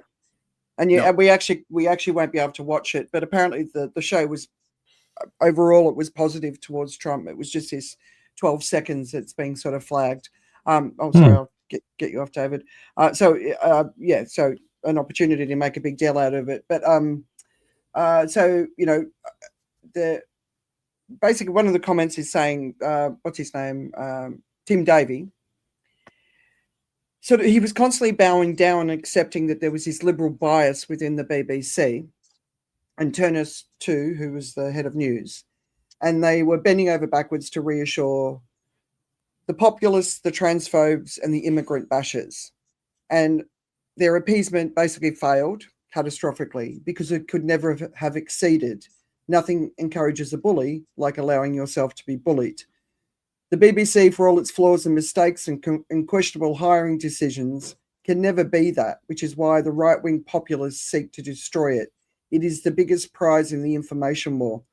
One of the foundational errors of this Labor government made was passively inheriting a slate of Tory appointees to public bodies, including the BBC, but I think Gibb has badly overplayed his hand. And other people are talking about it as a coup from within the BBC. So, there's a lot of different angles to this story. But from a polycrisis perspective, protecting our information, we are already in a world where the media is dominated by right-wing voices. In the US, a lot of the left-wing voices have now been sold and have turned into right-wing voices. David Ellison, Larry Ellison's son, just recently did that big acquisition. So we have to protect anything that's sitting in the middle or to the left, because we don't have enough representation for those voices now. And that's the risk, because we need, if we want to have a fair and balanced society, we need to have space for fair and balanced voices, and we don't. And the left-wing voice is not aggressive. It's not. It's just. I think it needs to become aggressive. I think we're losing. We're losing the idea of dialogue here. We're losing this aspect where everything is left or right wing. We as people have complex motivations. We're not just left wing or right wing. Sometimes we're both, and we live with that contradiction, and we actually thrive on that contradiction. So I think what gets lost here is that there is a person in a position of power that has gone and kind of thrashed about and chucked toys out of the pram, and everyone is scared of that as a result of it. And in consequence of that, everything is like, oh gosh, we shouldn't do that, or you can't do this, and we're going to sue you. And the reason why that's the case is because this person chucking toys out of the pram goes around and sues everybody and tries to use everything in his power to go along and kind of cancel everyone else and basically deride them in every way. That's just a person who doesn't know how to behave. Mm-hmm. Yeah, and that person's president of the United States, right? and the conversation here is really about how we respond to those things. That's the point about it. It's not about how we made a mistake. We made a mistake, but what everybody's bringing up is like it's just falling into the attention that person wants. And the issue at the BBC is deeper and longer standing.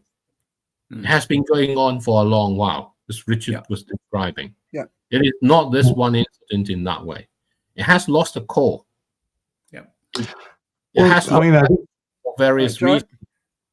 I think there's a fundamental issue with the business model right now in terms of broadcasting as well, because broadcasting is over. I mean, that really is the idea of a broadcast is no longer valid. So in some ways, the BBC may not be able to continue in that form. But I also want to not equate BBC to BBC News to being all of BBC, because the BBC is very broad. And I think the news recently, of course, is that they had a really, really huge hit. Celebrity Traitors, I think, was actually the biggest show in the UK, and a BBC production. So, in certain ways, they still are doing really well in broadcasting. I think in terms of radio, BBC Radio is still very prominent. BBC is a big proponent of comedy. I'm getting a lot of my comedy from BBC Radio 4 and from way over here. But I think there's also this thing about whether or not you can continue in this business and try to be the one in the middle and say that's going to be the one that's going to get me an audience. Because if I'm a broadcaster and I'm not getting an audience, that's also a fundamental failure of the format, right?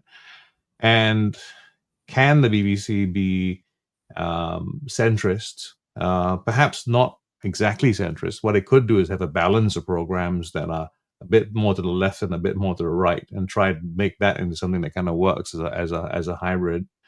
But it's also very difficult to do in terms of an audience, because when even for ourselves, when we look for the first source of news, we do lean towards something that makes us feel comfortable, and the BBC does have that brand for some. You talk about it being the source of reliable news.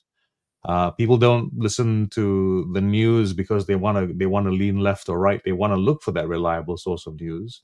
And I guess left channels as well as right channels, they form that as well. So the right-leaning person listens to Fox because that's a reliable source of the news, and likewise for someone who's inclined to MSNBC. I think if you ask people to self-report, they don't feel that they're in a biased news environment. They just are. It's without knowing they're in that biased situation. Yeah. I mean, we probably should move on. I mean, it's a big story, but there's a lot of gaslighting going on in the world right now, and I think this is a classic case of gaslighting. And just if you're listening to the conversations that are happening around this, it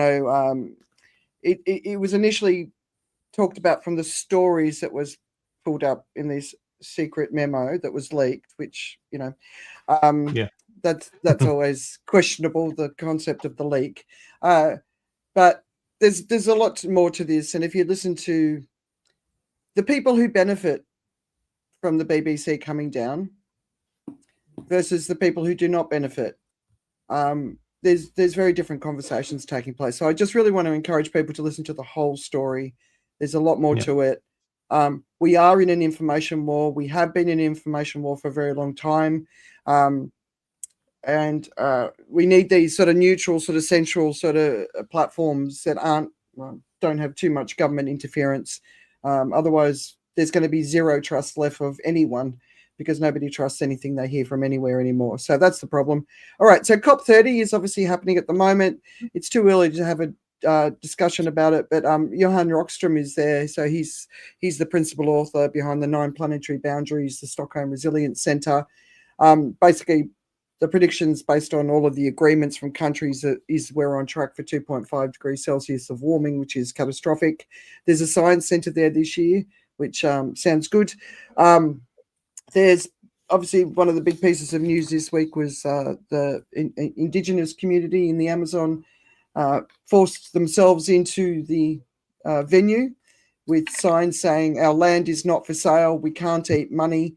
We want our lands free from agribusiness, oil exploration, illegal miners, and illegal loggers. So that's getting an interesting response. But the primary response is they should be on the stage, not fighting their way to get in. But there was one piece, and there's a lot. I mean, climate disasters have displaced 250 million people in the past 10 years. But there's one piece called Climate Whiplash, Asia's worst extreme weather events of 2025, which is in Eco Business. It starts with from submerged heritage towns to burning forests. 2025 laid bare how climate whiplash is reshaping Asia's weather and way of life. So Hoi An has this famous ancient wooden bridge across the river, and when it was originally built hundreds of years ago, it split the Chinese and the Japanese on either side. So when structures like that have been there for such a long period of time are inundated, that's a sign that, you know, these are not places that usually get hammered by these things. So 15% of cities worldwide are now experiencing whiplash, and that means it can go from drought to flood to heat to cold very, very quickly. So I'll just quickly go through. So I was just mentioning Hoi An in Vietnam. So waste waters swallowed the historic streets of Hoi An, which is a UNESCO heritage listed city, and it's beautiful. Hue, which is just close by, Da Nang, all pummeled. A few months ago, super typhoon Ragasa brought storm surges in Hong Kong, and that was another case of rapid intensification. We've seen cloudbursts in Southeast Asia, up in the mountains, in the Himalayas, Pakistan, India, absolutely devastating. We basically wiped away whole villages. Plastic rain in Jakarta. So basically residents are being encouraged to not go outside after rainstorms because they have a chance of ingesting even more microplastics. Wildfire outbreaks in South Korea, and if you come out to this region, this is not a region ready to deal with wildfires. A snowless Kashmir in India, that's in the Himalayas. Longer, harsher winters are expected in Japan. Heat waves have scorched Central and South Asia. So in places like Kazakhstan, Kyrgyzstan, and Uzbekistan, they had temperatures 15 degrees above normal in the summer. In India and places like Rajasthan and Gujarat, they were experiencing temperatures of 46 degrees Celsius, which is just completely deadly. We still don't know how many people are dying. In Indonesia, they've seen so many deadly landslides from Papua New Guinea to Java. Toxic smog in Delhi, India, and this is about the time of year when it's really bad. But after Diwali, there was 488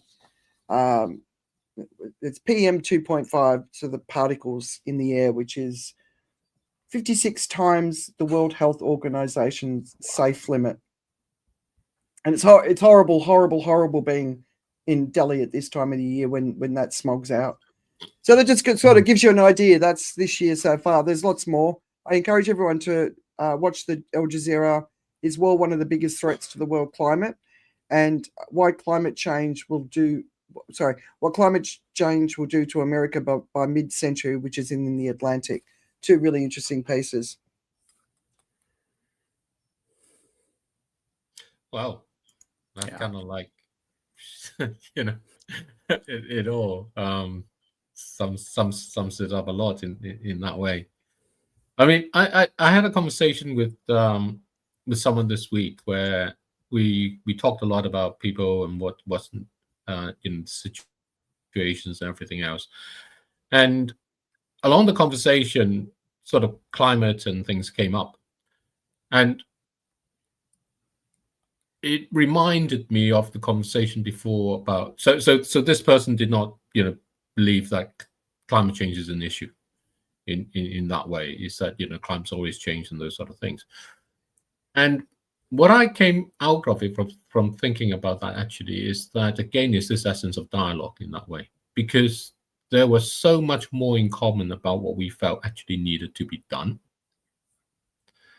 And it kind of says, does it matter where you come from in terms of that, as to what your essential sort of philosophical foundation might have been in some sense in that way.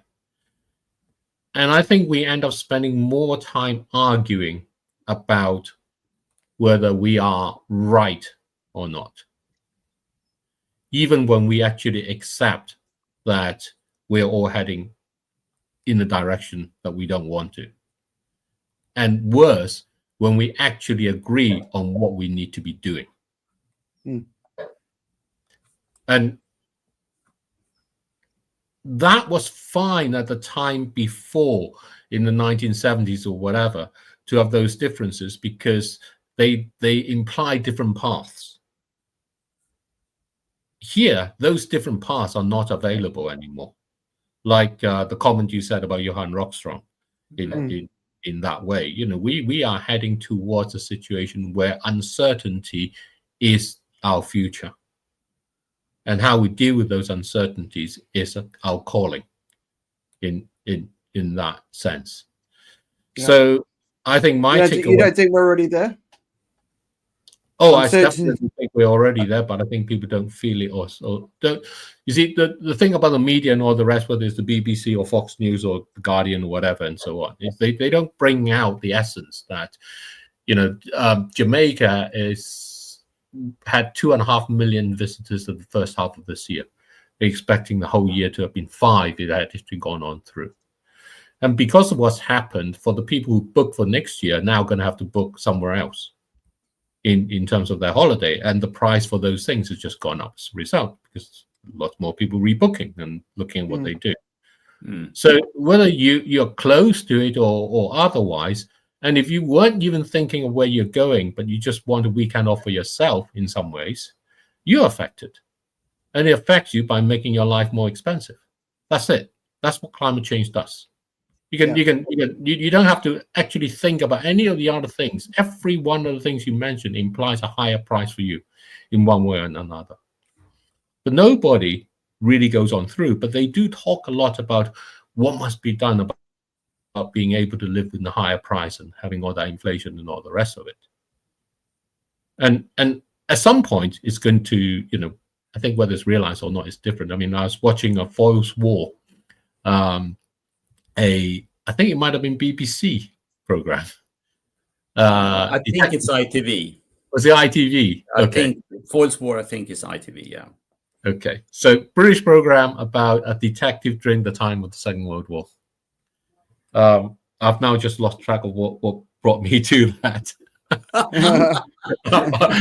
Worrying times, David. Keep it along. But in watching it, what it reminded me of was that we are very much in that time that was portrayed then. Right. There's all the uncertainty about what may happen in the future. There's all the things about, oh, Germany won't invade or will invade, or there's all this thing about, you know, the program starts in that period that was known as the phony war, which is when the war was declared, but no fighting as such had really happened yet in that way. Yeah, it's kind of like that time on steroids, right? Because it's not just war, it's all these other things that are. There's all these other things, right? Yeah. And so we're very much like that in that way. And in that time, there was, you know, you still have all the aspects. You still have all the people right in the middle of that. There were all the groups that says, you know, Germany is actually our friend. Hitler is a great guy. We shouldn't be doing this. And those on the other side of all the people who say, you know, this is not our problem. You know, Poland is not our issue. We shouldn't be there. That's not us. And then you have all the other people sort of saying, you know, we must group together and all the rest of it. And we're very much like that, and all that differences a lot. Yeah, we're not very good at learning from our history. All right, so I'm looking at the time, and I'm going to suggest that we go really fast now. All right. Yep. So, Richard, do you want to jump in on this one? What the hell is going on with US politics? So I've been listening to The Rest Is Politics, Alistair Campbell and Rory Stewart. Their comment is the ire towards Starmer is out of proportion compared to sort of leaders historically who've really sort of deserved.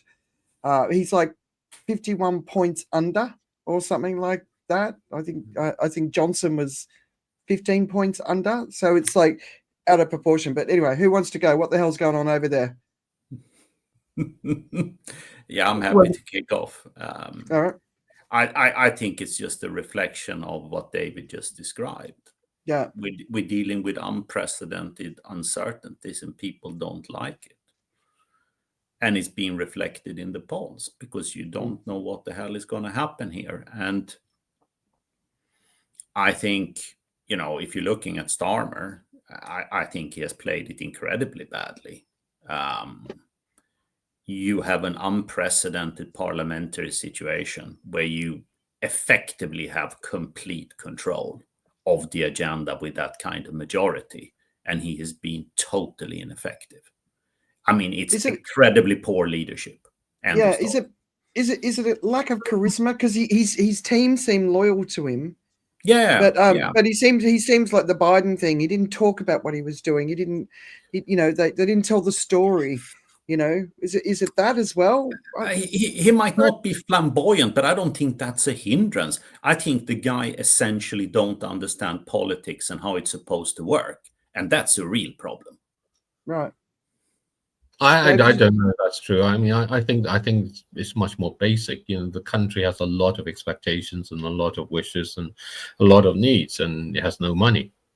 So and that's it. All the problem is because the Treasury is juggling between rules that it sets for itself and not want to break, recognition that if it did go along and break them, what they will find is that the confidence in kind of Britain Inc. will collapse if it were to do that.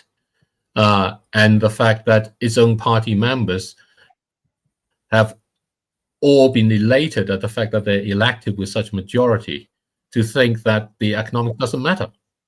So it's the heritage it's the heritage of Brexit, right? Yeah, it's not just the heritage of Brexit. No, it's because this is the French government is in no better state. Yeah, right. It's constantly lost itself in that way. The German government is in no better state. The Japan government, the reason why Takaichi is elected in that way is for the same reason. And don't forget, South Korea, the government actually called on a military coup on itself last year in order to try and force through a budget. And the US government have just gone through the most horrendous kind of budget shutdown with no resolution, because this short-term budget connects until January, with supposedly a vote on the health insurance in December, which won't come. But what you're going to find is, what you see in all of these things is that our expectations and the crisis, our response to crisis is to call on governments to do something. Yeah. And that increases what we expect them to do. Just look at COP. That every COP increases the bill that's supposed to be paid in order to do it. Every time a discussion comes along, someone says, well, you got to consider that too. Oh, let's set a budget for that. And the governments have all their money tied up, and they all operate as businesses in the sense of promoting the business of their countries. It's like, UK Inc. is what it is, right? Japan Inc. and all those things. And if they veer from what they can actually face or do in that sense, then the Inc., the corporation aspect of thinking about it, collapses, because our economy cannot support itself anymore. Yeah, as it now stands, right? As it now stands. Yeah. But it's not going to change until it collapses. Very few company actually gets out of a situation until it has collapsed, and then you get someone come in and tidy it up and do what's necessary. Yeah, but the suffering. But I think that's the point that we sort of keep trying to make. Like, this is a time when we have to expect a lot of pain. I have a new word, but we don't have the leaders who are capable of leading through that pain, or they're not.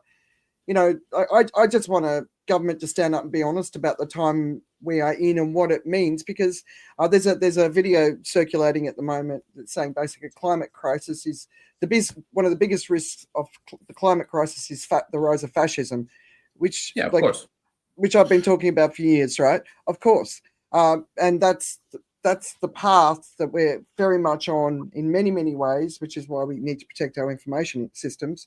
That's a path we're on in many, many ways in many, many countries. But that is not the best outcome for all of us. And it's not even a great outcome for the people who are fighting for it. But that is the path that we are on. And, when you hear reform is potentially being elected in the UK, you just like that's Like that's even worse than Trump. Well, No, but I think this is where you need to kind of think back to yourself, back to Natalie's kind of message of the girl in the red silk dress in that way, about that identity and that journey and actually that discovery through yourself in that way. And I think we worry too much about all the other things around us, and in doing so, we're making ourselves victims before we even start. And in that case, we are actually failing our own selves. I found a word today, not today, this week, eudaimonic, EUDAIMONIC. I never knew it before.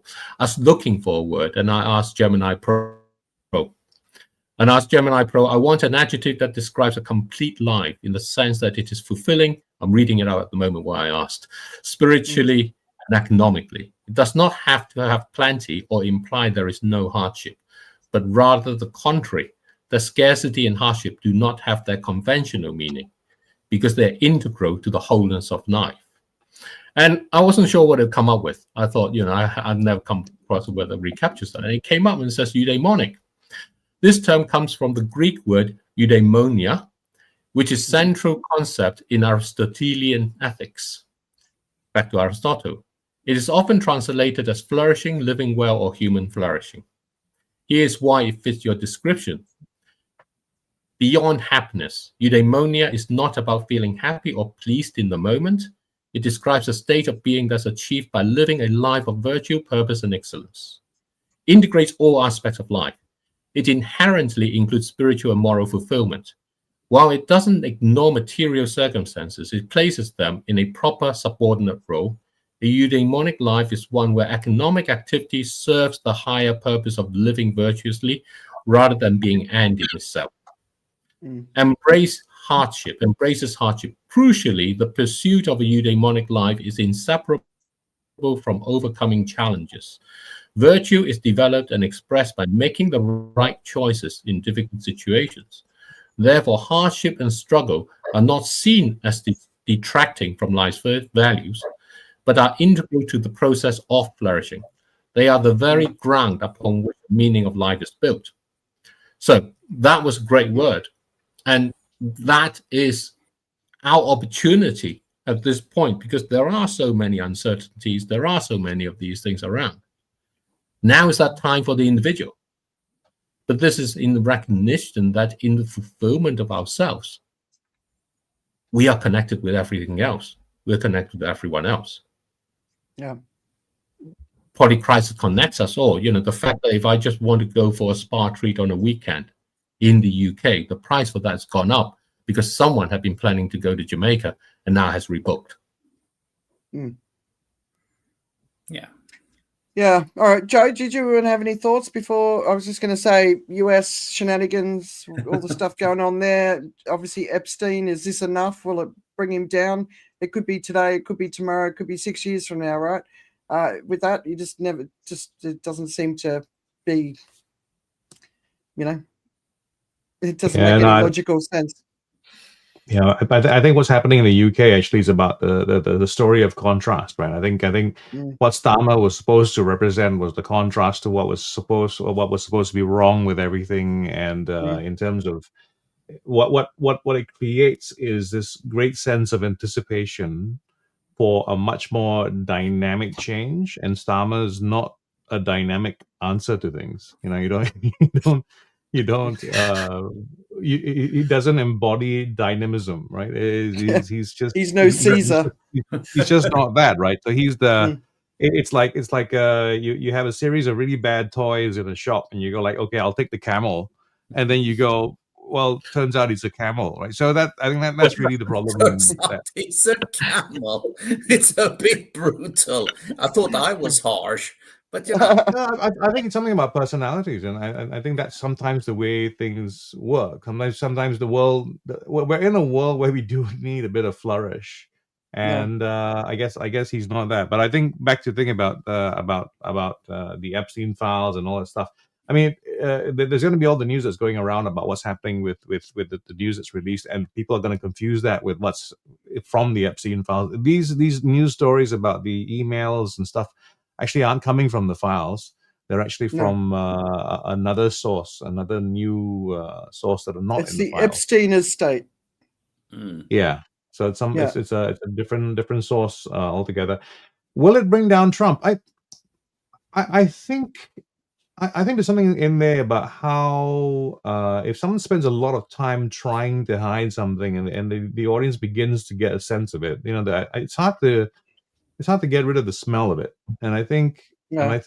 that's something in there, and it's evidently there's something that does bring him shame. Maybe this is the thing that he had. I mean, very few things shame him, obviously, but I think it's something that he's been trying quite hard to step aside from or circumvent. So it may not necessarily be enough there, but at the same time, I think there's enough in his base that is going to be rattled by this, right? If they can make the case, and I think the news about what's happening behind the scenes, the whistleblower talking about what's happening for I can't remember her name right now, but the Epstein's Maxwell. Yeah, so the kind of behavior and the kind of privileges that are being extended to her, which behind the scenes in prison, it just seems like something is going on there, and certain things get by. As I think what happens is the base is being tested all the time with, okay, well, he's done this as well, what do you feel about that? Okay, well, he won't break down the east anything. He won't break down anything at the White House. Oh, the East Wing is gone. What do you think about that? Oh, it's okay. It's kind of within the realm of expectations. You get to the part where you go like, he's possibly a pedophile. Well, okay, we'll see how it goes. I mean, I think that's not a right? camel you picked up. It's a gremlin, and you fed it after midnight. Yeah. But I mean- one of the things with the whole Epstein thing is, so Lauren Boebert, whatever her name is, was taken into a secure room and tried to convince to change her story, right? And she's not a lady that impresses me in any, she's the lady that gave the hand job to the boyfriend after leaving the husband, and she's a Christian, So, but also Marjorie Taylor Greene and a few other women on the right were in a closed-door meeting with Epstein survivors, and they heard firsthand the stories, and all of them came out different women, every single one of them. And everyone's talking about MTG, she's standing up to Trump and doing all this sort of stuff. She was in the room with Epstein survivors, and there was a Republican saying, if you don't vote for the release of this information and you're on the Republican Party, then maybe not now, but in a few years' time, that you will be remembered as protecting pedophiles, right? So we're moving into a different energy, I think, whether or not he's the survivor of the survivors, this dude, Trump. But then J.D. Vance is not doing so well. You were talking about chameleons earlier.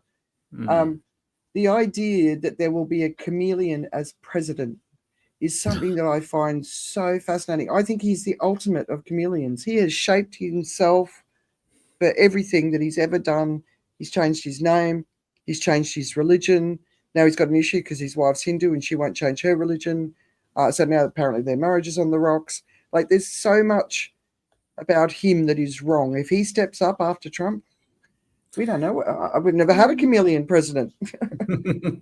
Well, Trump is the ultimate Teflon man, right? Because nothing sticks to him. However, Teflon is not, at the end of the day, a very resistant material, so it's very pierceable. I fundamentally believe the only people who can bring him down is senior Republicans in Congress. I don't think media can do it on their own. I don't think you have enough legislative powers at this point because he stacked kind of the courts in his favor. There is a small likelihood that the Supreme Court will actually kind of start wearing the other way if they can, really smell where it's heading. That's a possibility. Yeah. However, if you're a Republican now it's looking pretty bleak. Personally, I always felt that, they would ultimately curse the day when they decided not to impeach him, because he would come back to haunt them. And if his goal is ultimately a third term or whatever, and manage to push, for whatever reason, next year's midterms into the long grass so they don't happen, they might stick with him. But there must be a lot of Republicans that are incredibly fearful of their whole personal future here. Because you're walking into a headwind, right? Going from here to next year's election, it's going to be very, very tough for a lot of these people to survive. And if they really change the attack, and, at the end of the day, the Epstein's file, and all the things around him are, obviously very unpleasant stuff. But it might be the straw that breaks the camel's back, because if you couldn't get rid of him over the riots, it's like, is this really the thing that should push out the president, given that he... Yeah, exactly. I know, right? But it's kind of like an Al Capone. We had 2 terrorist attacks, one in Delhi and one in Lahore, so India and Pakistan. India has been quite conservative in its accusations, which is a bit of a relief. Pakistan's blamed India, but India hasn't blamed Pakistan directly, because basically they said if there's a terrorist attack, it's war. So they've kind of sort of limited in what they can say. But the other story that broke this week that I think is really interesting is data center investment in India. So Joe's going to talk about some data center stuff in a minute, but of course there's a massive investment going into India to invest in data centers, and that's happening all over the world. But 2 of the areas that they're looking at clusters in Mumbai, Hyderabad, Chennai, and Bengaluru, right? I've talked about Bangalore before.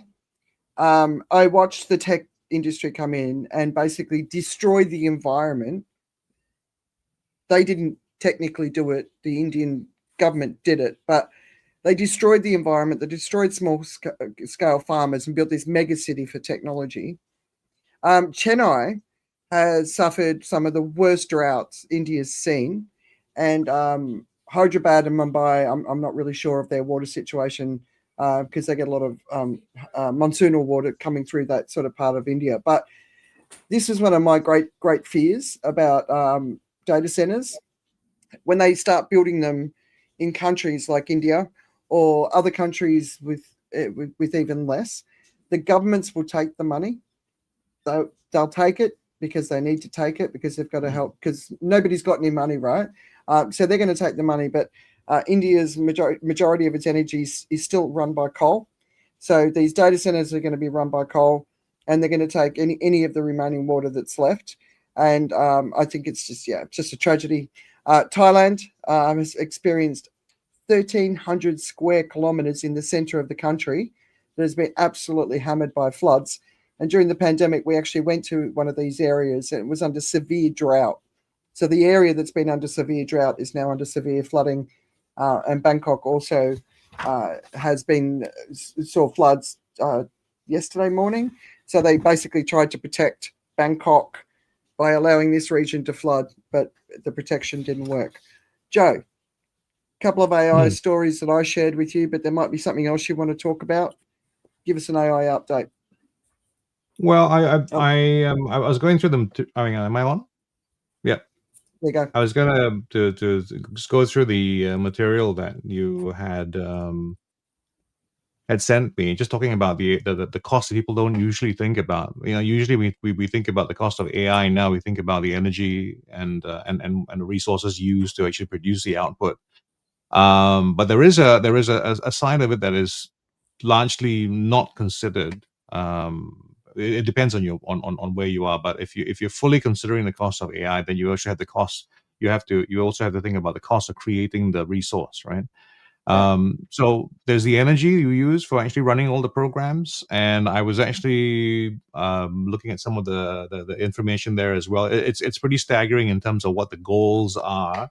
One of the big numbers I think you'll hear about is Sam Altman talking about ultimately what he's trying to do is create a power source that I won't use. I can't remember. I think 750, 250 gigawatts, or something like that. Let me find it.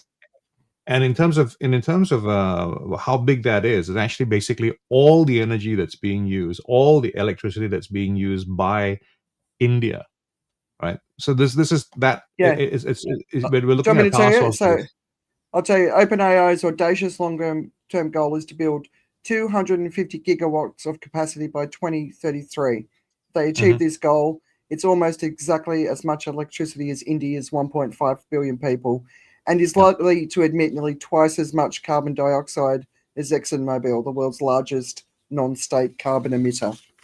Yeah. So this is the cost of actually using the resources, and we're looking at that. But what isn't being considered as well right now is actually the cost of producing the stuff that goes into AI. So the cost of producing the chips, the things like what's happening in Taiwan. There's one particular fabrication plant where they just looked at this plant and said, how much is it costing them to create that? So they use 1 gigawatt of power to create the chips that they do.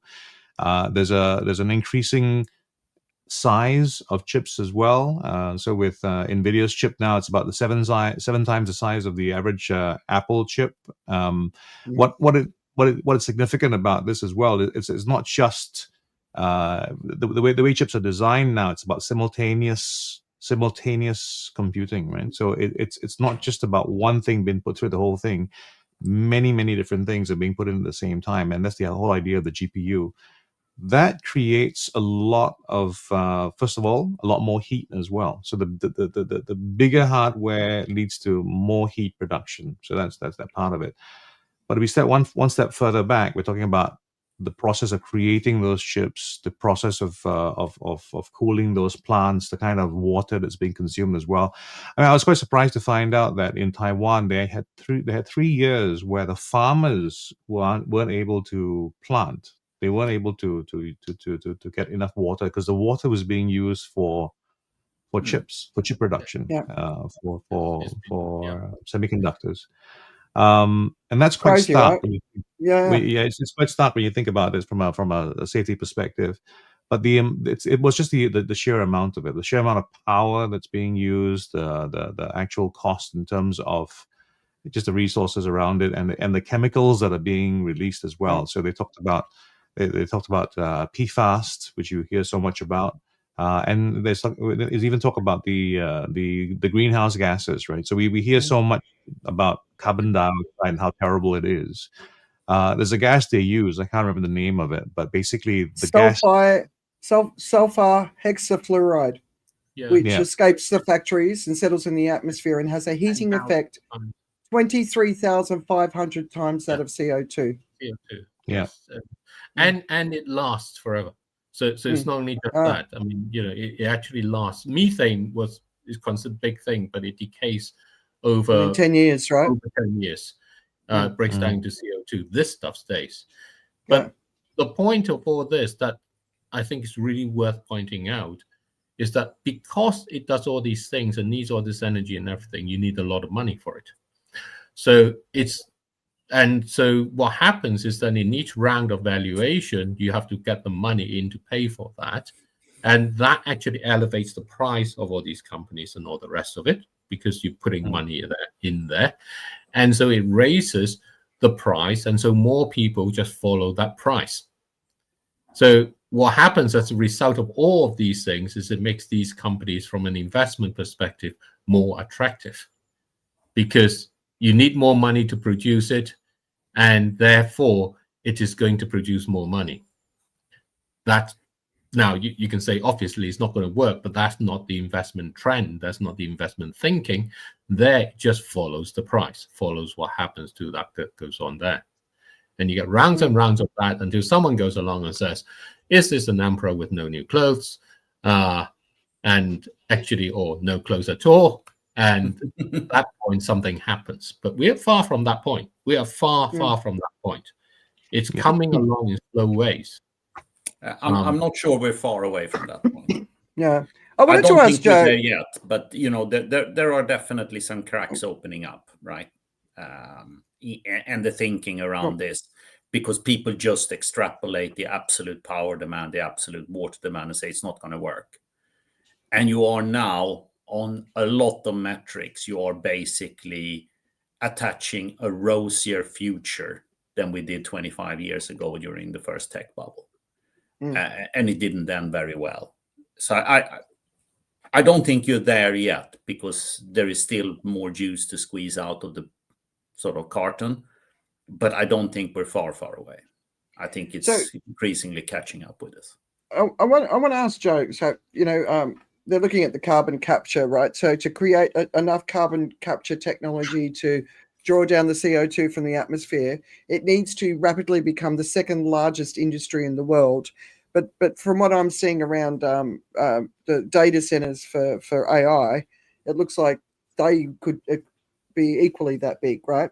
I've shared the article here. This is the first article. So we've talked about energy, we've talked about water use, but this talks about PFAS, which is forever chemicals. And by the way, Teflon is a forever chemical, Richard. So yeah. So Donald Trump is forever chemical. But what I found really interesting was the factories. So it's obviously the mining, all the precious metals that they need to mine to make the chips. It's the what's released from the factories in the air and in the water. So the water that's released that cools the factories is waste because it's full of these contaminants, and there's numerous cases of people who work in these facilities with leukemia, brain tumors, and pancreatic cancer just among the workers. So it wherever it is, it pollutes. So everyone's getting data centers on their doorstep. There's stuff coming out of them. We've got this other, gas that we were talking about, sulfur hexafluoride.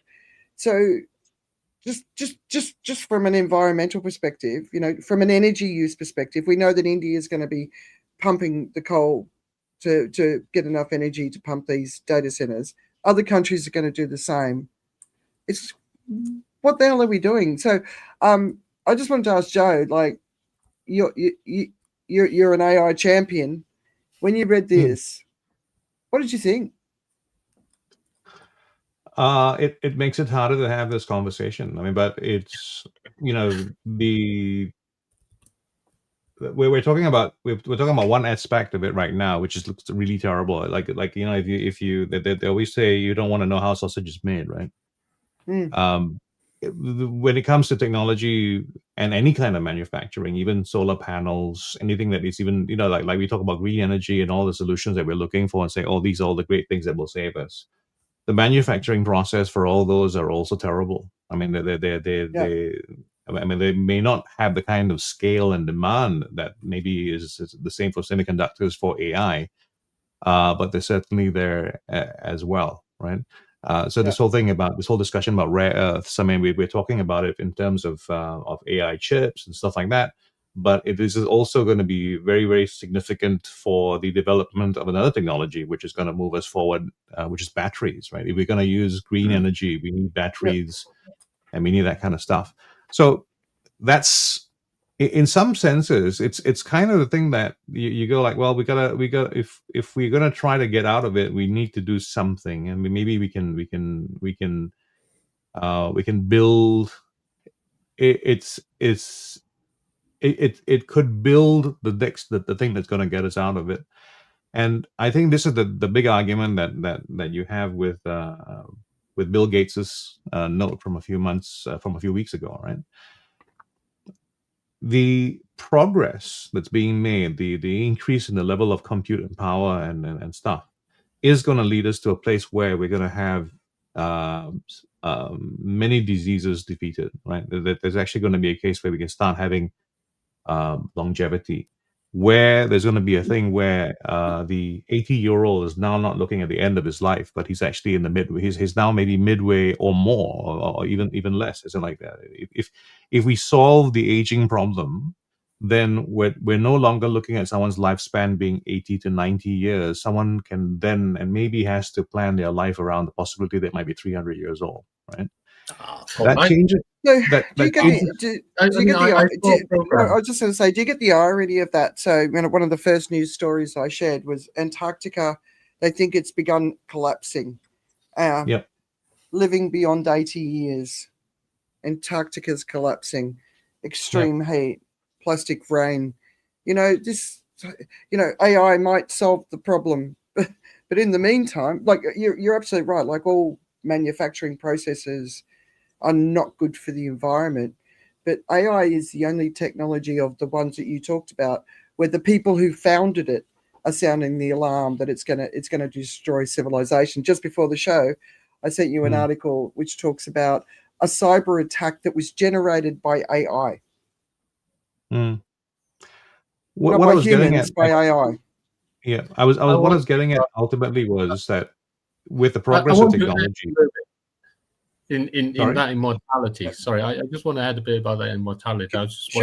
Should Joe just finish what he was saying, David? Yeah, I was just going to say that might create the motivation for change, because the problem is when people feel that there's nothing, they don't have to be around for the problems they cause, or this life isn't relevant to them anymore.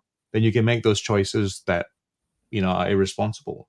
But if your life truly becomes if the math or the calculus around living and your life that you lead is completely different, where now your reputation sticks with you for the next 200 years, where death is only by accident, it changes the math. It changes what ageism is about, and of course, ultimately, if done correctly, if done well, we are not talking about being old and feeling old. We're literally going to be much better off where our cells are regenerating and we're getting possibly younger as we spend more time on Earth. Sounds like a nightmare. Exactly to that. I mean, I was watching this episode of Doctor Who. Okay, and it talked about a girl, Ashilda, who was a Viking young girl, and she died, and the doctors managed to save her with this alien technology and gave her immortality, so she could live and be healthy and young and all of those things all the time. And Doctor Who is about time traveling and things, and he meets her back, several hundred years later. And she had lived so long, she had forgotten more than she had actually remember, and she had lost her whole sense of immortality.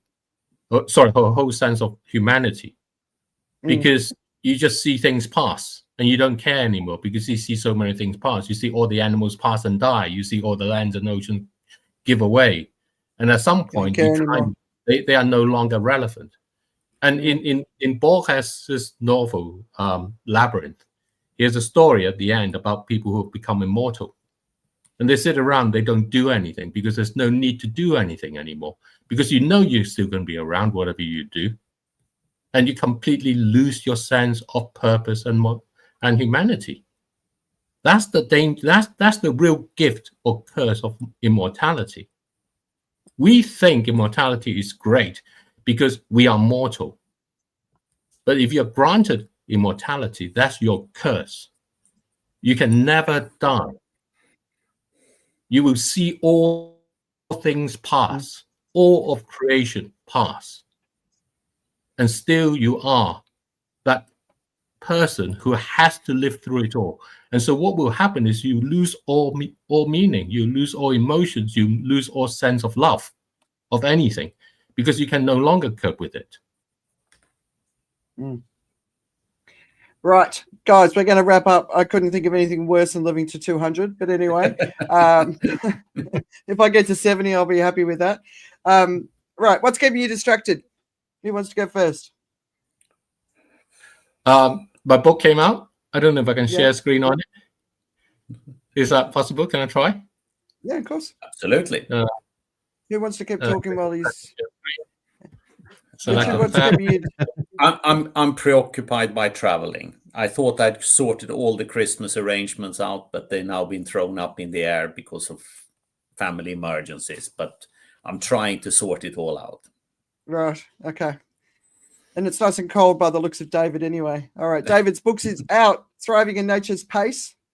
So it's there. That's Amazon UK. So you can order it. Cool. And it's actually out sooner in Asia. So if you're in Asia, it's apparently coming out today, 14th, in that way. It's for young people who feel worried about their future. And it's for young professionals who want to do better. And it's for basically their businesses who wants to thrive at nature's pace. And the whole idea of thriving at nature's pace is everything we're talking about, basically. And for everyone who's that always word. asking for solutions, right? This is a solution. Yeah. So so have a look. All right, Joe. Oh. I'm glad it's on Well- Amazon. It's easier for me to get, by the way. Yeah, Even though I hate buying from Amazon. Sorry. Joe. Buy from the World Scientific Press directly. Yeah, it's just more complicated, you know. That's the problem, right? They're in Singapore. Okay. There you go. Yeah. So this is the link. I mean, I chose World Scientific Press because they're in Singapore. They're in Asia. Yeah. Oh, okay. Good to know. All right. So that's the Got it. that's the link. All right. And there's a promo code for 20% off if you buy from World Scientific Press directly. Yep. There you go. That's cool. Brilliant. All right, Joe. I watched a movie last night, which I think many married couples will enjoy, and at the same time have moments of personal cringe while they're holding hands with their partners. The Roses. I'm not sure if you've seen this No. remake of the old War of the Roses. No. Roses. I've heard Yeah. about it. Okay, well, it stars Olivia Colman and Benedict Cumberbatch as the main characters. But I think you'll enjoy the chemistry that they have. It's not quite the usual Hollywood chemistry where it's two naturally very attractive people. But this is a kind of couple you would have met somewhere in the UK, except that they're in the US. And I think that combination of their personal gravitas as characters kind of works really well. So it's a bit like seeing I want to say Richard Burton and Elizabeth Taylor in a kind of a modern take, except that maybe Olivia's not quite as glamorous as Elizabeth. But it's a fun romp, and actually lots of clever dialogue. And yeah, there's always that we were watching it as a couple, quite pensive that we might be triggered by moments, and I think secretly we were, but we didn't let on. All right. I watched the first one when my parents were going through their divorce and going through their court case, and I actually had to walk out. It just was one of those movies that it was the wrong time. So I'm hesitant. This one's a bit kinder. Okay. It's not as literal, not as slapstick, but it's still got some moments in it. But I think you'll enjoy it. What's it called again? The Roses. The Roses. Yeah, just those two, right? So we've been watching The Diplomat, the new series of The Diplomat. Have you guys watched any of that yet? Yeah. No. Yeah. It's very cool. It's very cool. So we've just got 2 more shows, and we've finished this new season.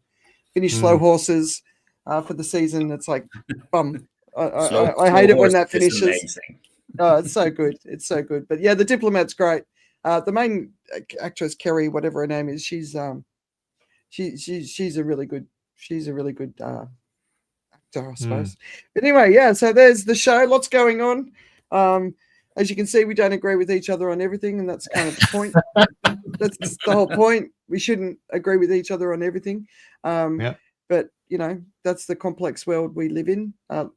We as we always say, look around the story. There's lots of different angles, and try not to get sucked in the the rabbit holes. And challenging times. Very. I think we managed a good show today. We managed to typify or portray 2 world leaders as both as a forever chemical and a camel. Well, camel stores water, so yeah, I mean that's a good thing. Yeah, it's like when you said Teflon Don. It's like you do realize that's a forever chemical. That's where my mind went straight away. That's stupid. Yeah, the world we live in. All right, guys, we'll see you next week. All right. Yeah. Goodbye. Take care, everybody. Have a good weekend. There you go. Yeah. Everybody. Go grab David's book. Yep. All right. Promoting it. Yeah, no worries. Bye. Bye.